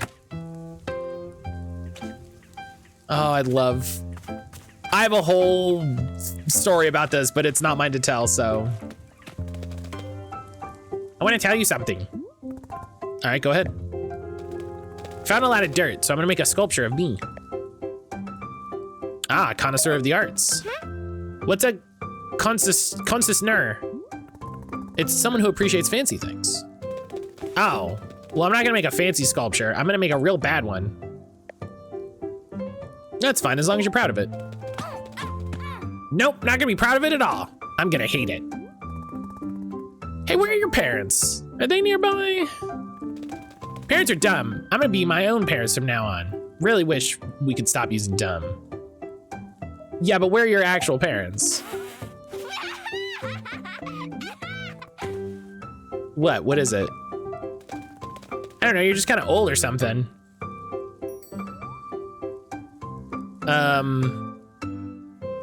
Or something? If you're gonna insult me, get specific. It's your face that's the most old looking part of you, I think. All right. You think? Nah, you can't be getting wishy-washy there at the end. If you're serious about this, commit to it. Okay. Your face looks really old, and I'm really certain about it. There you go, I'm proud of your improvement. Ah, gross, I don't want to improve, I want to stay bad forever. I want to be a stupid slug, doing nothing and dying. By the way, you sure you want me to call you Poop? I can call you Poop if you want. Monster! Is that your name? Yeah, I want to be called Monster. All right, yeah, nice to meet you, Monster. No! No, as in it's not nice to meet you? Yeah! All right, well, it's been pretty terrible to meet you, Monster. Yeah, I suck. Okay, I gotta go make my sculpture now. Ugh. Man, I'm really certain about it. Shut up. This girl makes me think of goo. Yes. Hello, this is Maybelline Aker. Recently received a package mailed to me from this address. The package contained my old pins and pin cushion. While I appreciate that you were likely attempting to return my pin cushion to me, I got rid of it specifically because sewing is ruining my life. From the moment I learned how to sew, I was unable to stop. From morning till midnight, nothing but sewing. I abandoned my friends and family. I tore my life to the ground to do nothing but sew and sew and sew. I've never known anything so viciously, violently addictive in my entire life. It will ruin me. Take it back. Take it back and never send it to me again. I have not the strength in my heart to bear such an implement of unmitigated chaos. Oh, it's like a fucking SBC, I guess.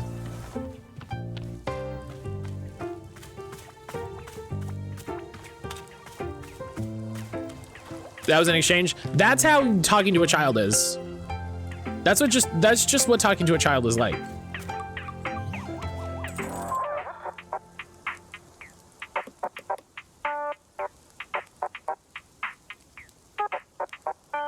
Hey, you, come here. What's up, Nana?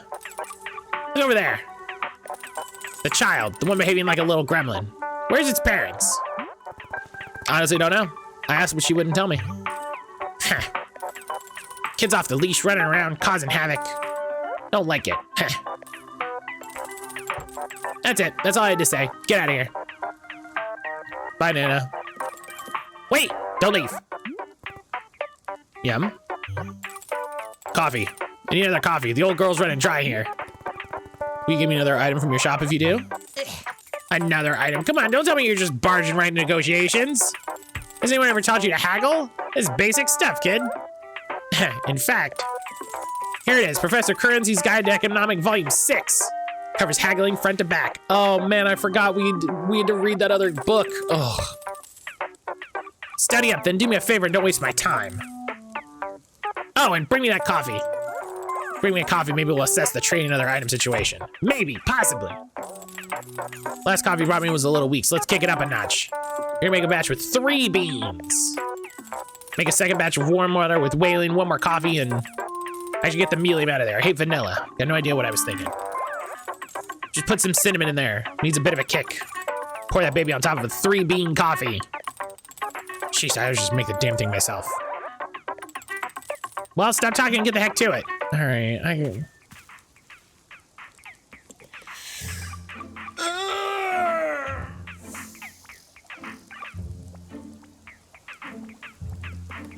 Okay.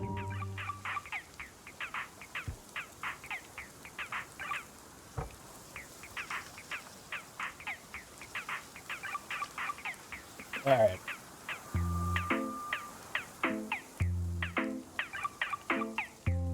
I like here at the end where I'm just like, oh yeah, maybe, you know, maybe we're getting to the end. The game was like, what if you had Nana and a child? And I'm just like, oh, oh no.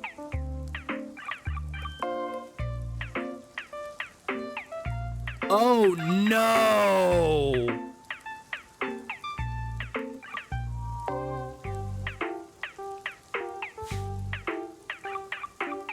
Oh no, breaking news.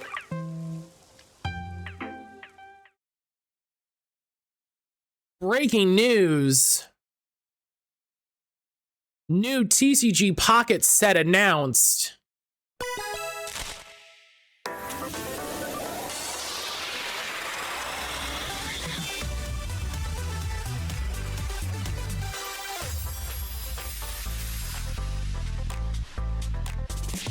It's time for shiny Pokemon, baby!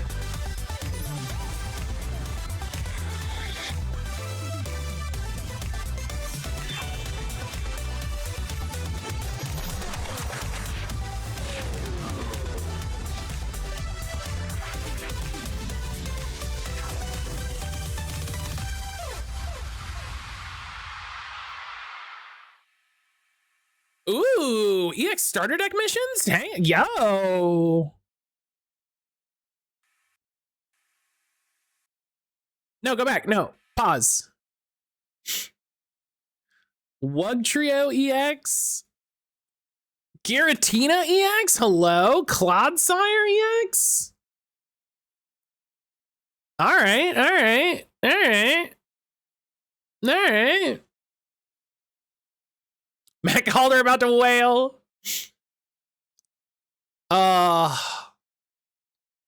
No, see, I'm not gonna spend money. I'm not gonna spend money because they're just there. Who cares? Do you know what I mean? They're just there. What does it matter? You know what I mean? It's not like they're limited or some shit. Bork, hello.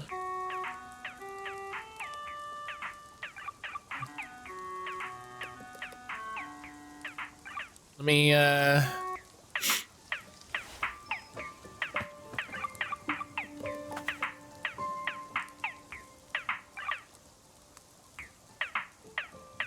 in the Discord. I think that literally just happened. I think I need to, I'm waiting for them to redo the trade thing so that you can mark the cards you need for trade.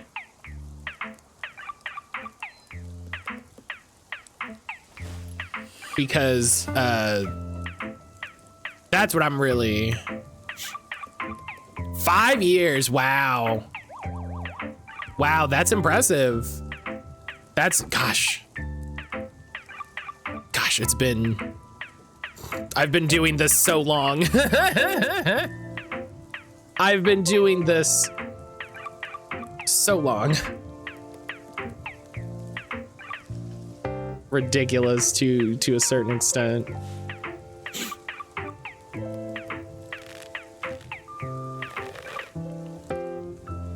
Okay. All right. Let's get some coffee beans. Get some coffee beans. Oh. It's pretty great. Yeah, Bork, how you doing?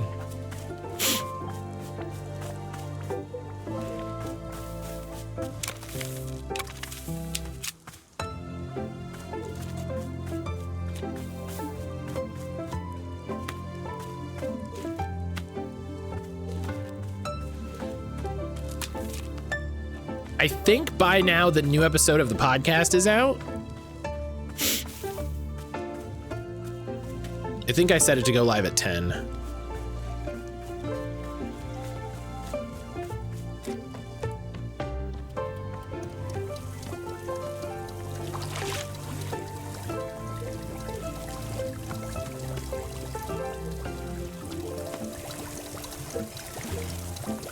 And yeah, no, I'm not gonna spend money on Pokemon Pocket because I got Digimon cards. I got Digimon cards to buy. I was asking Aaron, like, can we go back to Walmart and get more? Because they had some other decks on sale. They had some other decks on sale, and I'm like, hey, oh, hey. Okay. No. No. No.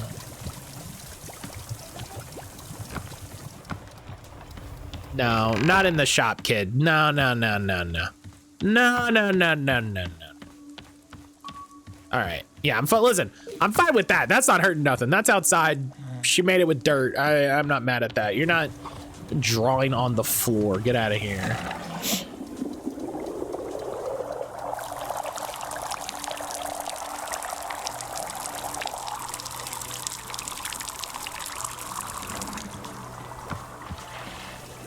All right. 3 coffee beans, right. I'm like, what am I doing?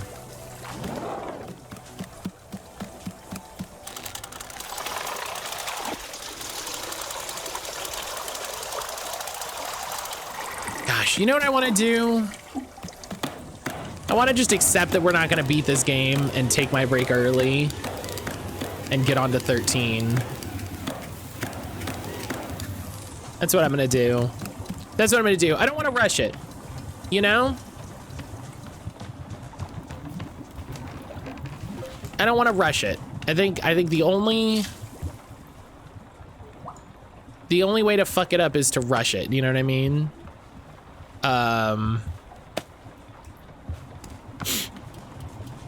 The only way to fuck it up is to rush it. So we're gonna read the. Oh yeah, if you sit, you don't. You can't read.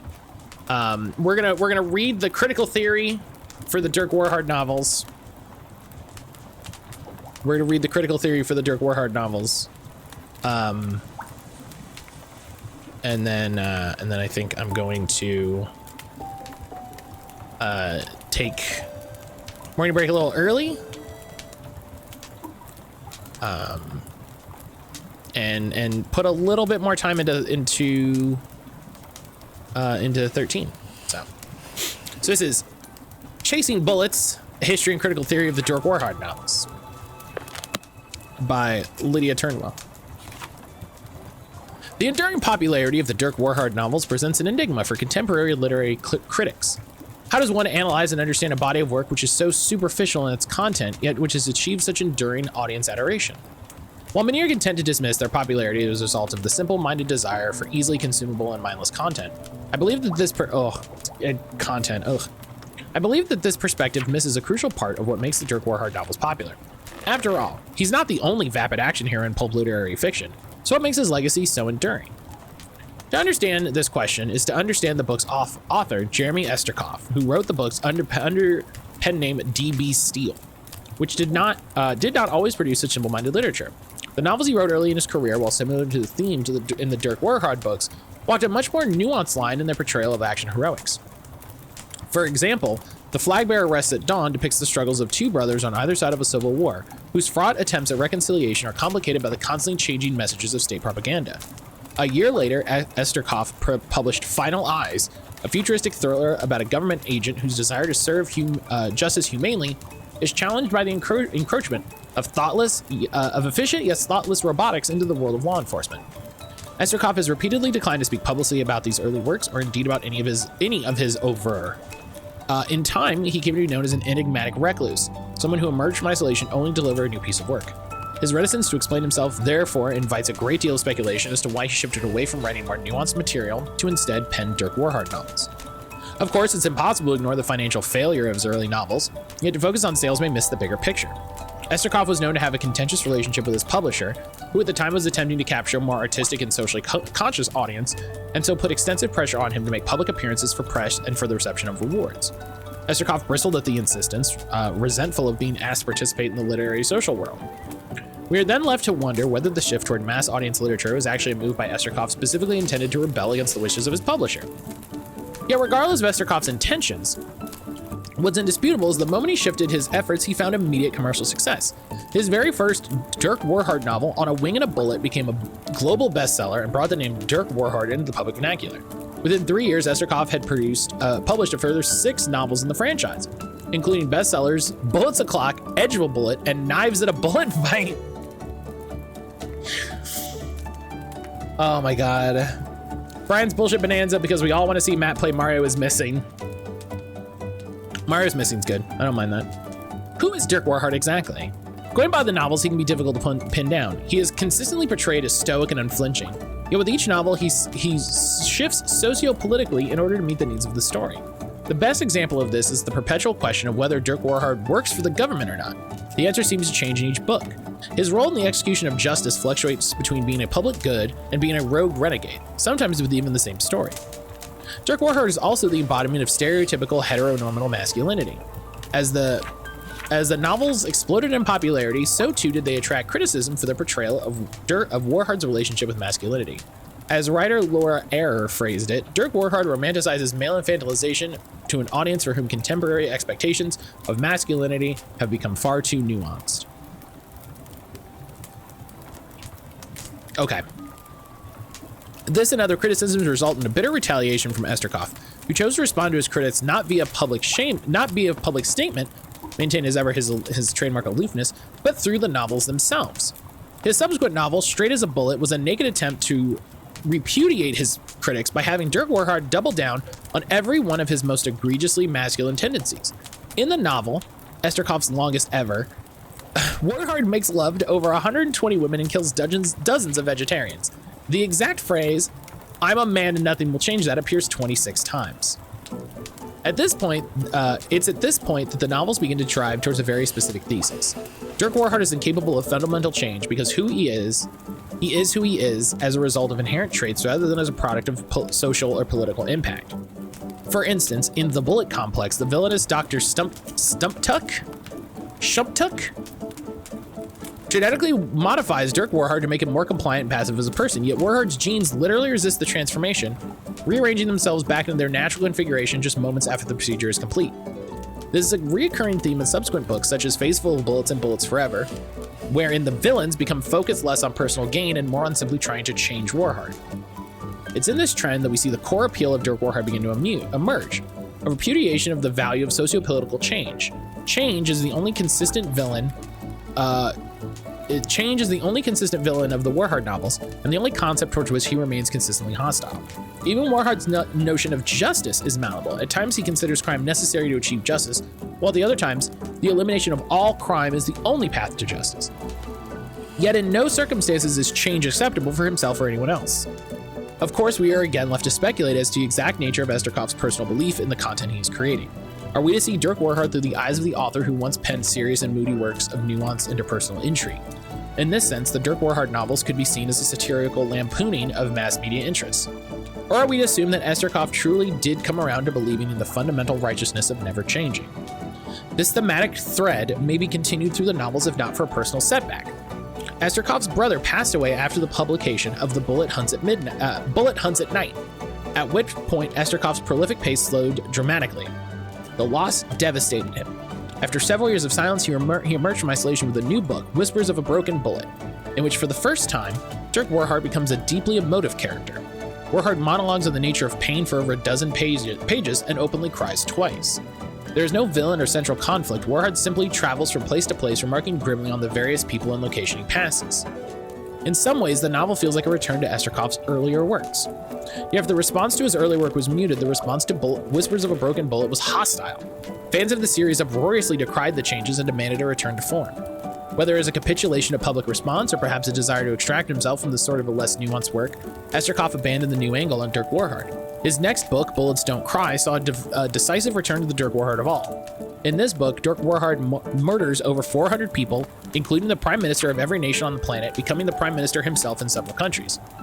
His tendency towards cannibalism, already alluded to in the previous books, ratchets up with the invention of his new justice cannibalism technique. The book shows Dirk Warhard's complete regression to the most thoughtlessly violent and virile version of himself and was adored by fans upon release. Bullets Don't Cry ended up becoming the best-selling book in the entire franchise as of the writing of this piece. Yet the series' resurgence was short-lived.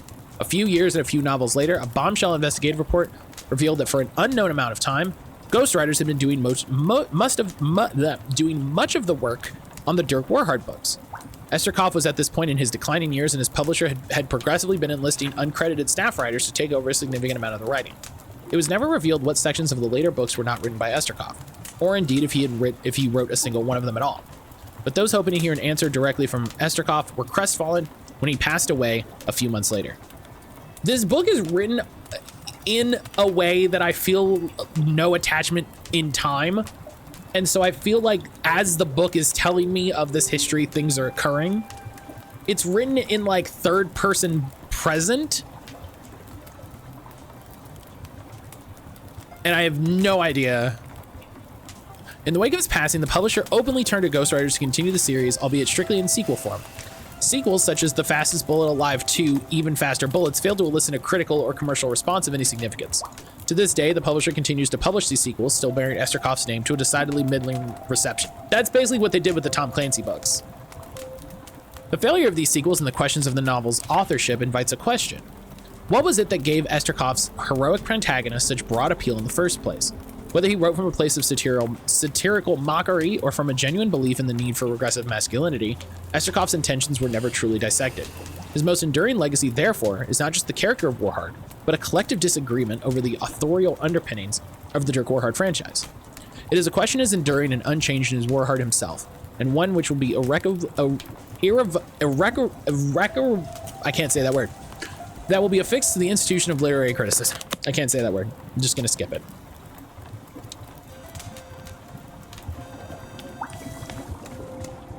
I love that they came up with all of this for a fictional character, for a fictional author, for a fictional world in the video game. Like, in the fictional world of this game, Dirk Warhard is a fictional character, and then there's the actual man. And that makes me wonder, is there, like, is this supposed to be a meta commentary from Davey on, like, on, like, game design and just, like, the creation of, the creation of art within capitalism? I don't know.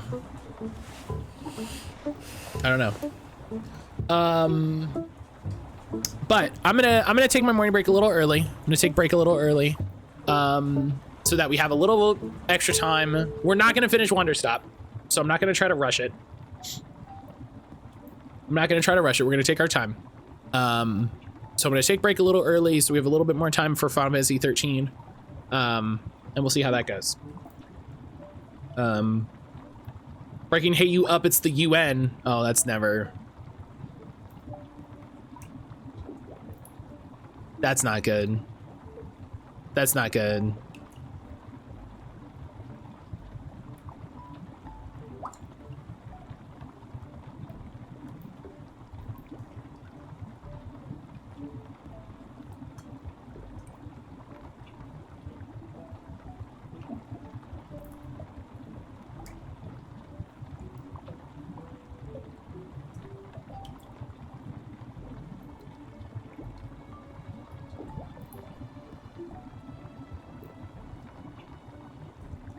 I hate it.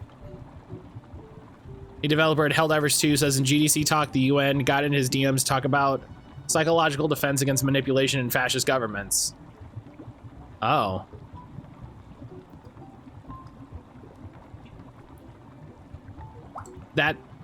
That's weird. Like,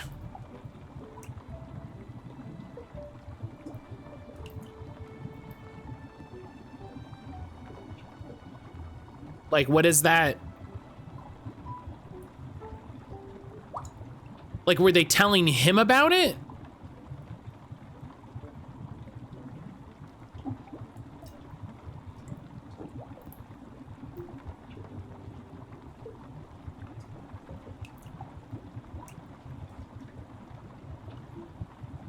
Bugmasher Helldivers 2 is a satire on authoritarian regimes, and apparently such an effective one that the United Nations even contacted Arrowhead to ask if they'd give a talk on psychological manipulation. Speaking at GDC as part of the presentation named Helldivers 2, Capturing Lightning in a Bottle, Chief Easily Identifiable Satire Officer Johan Pilestead gave some insight into the game's themes and bragged about having the UN blowing up his DMs constantly.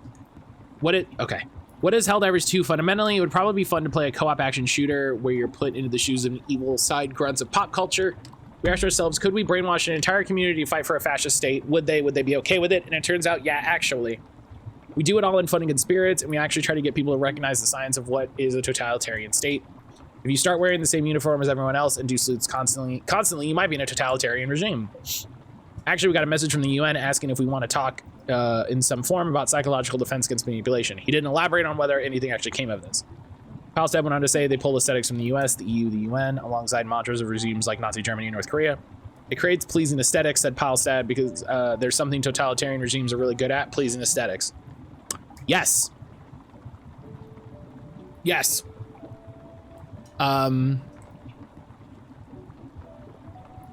you know,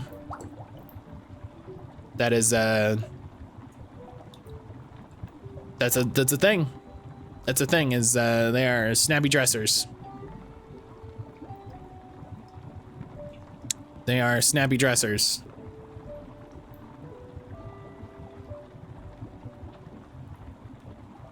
Okay. So I'm gonna you know, honestly, I really want to like Helldivers 2, but anything new is behind a $40 or it might be $20. I don't know 100%. Everything's behind a new purchase, and that's a bummer. So, nah. But yeah, I'm gonna go take my break. I'll be back in a little bit. We'll do more Final Fantasy 13. If you haven't recently, get up, take a break, take a stretch, get some water, maybe have a snack, go to the bathroom, you know, walk around, have a stretch, get some sun on your face, touch some grass, do whatever you gotta do. I'll see everybody back here just a little bit.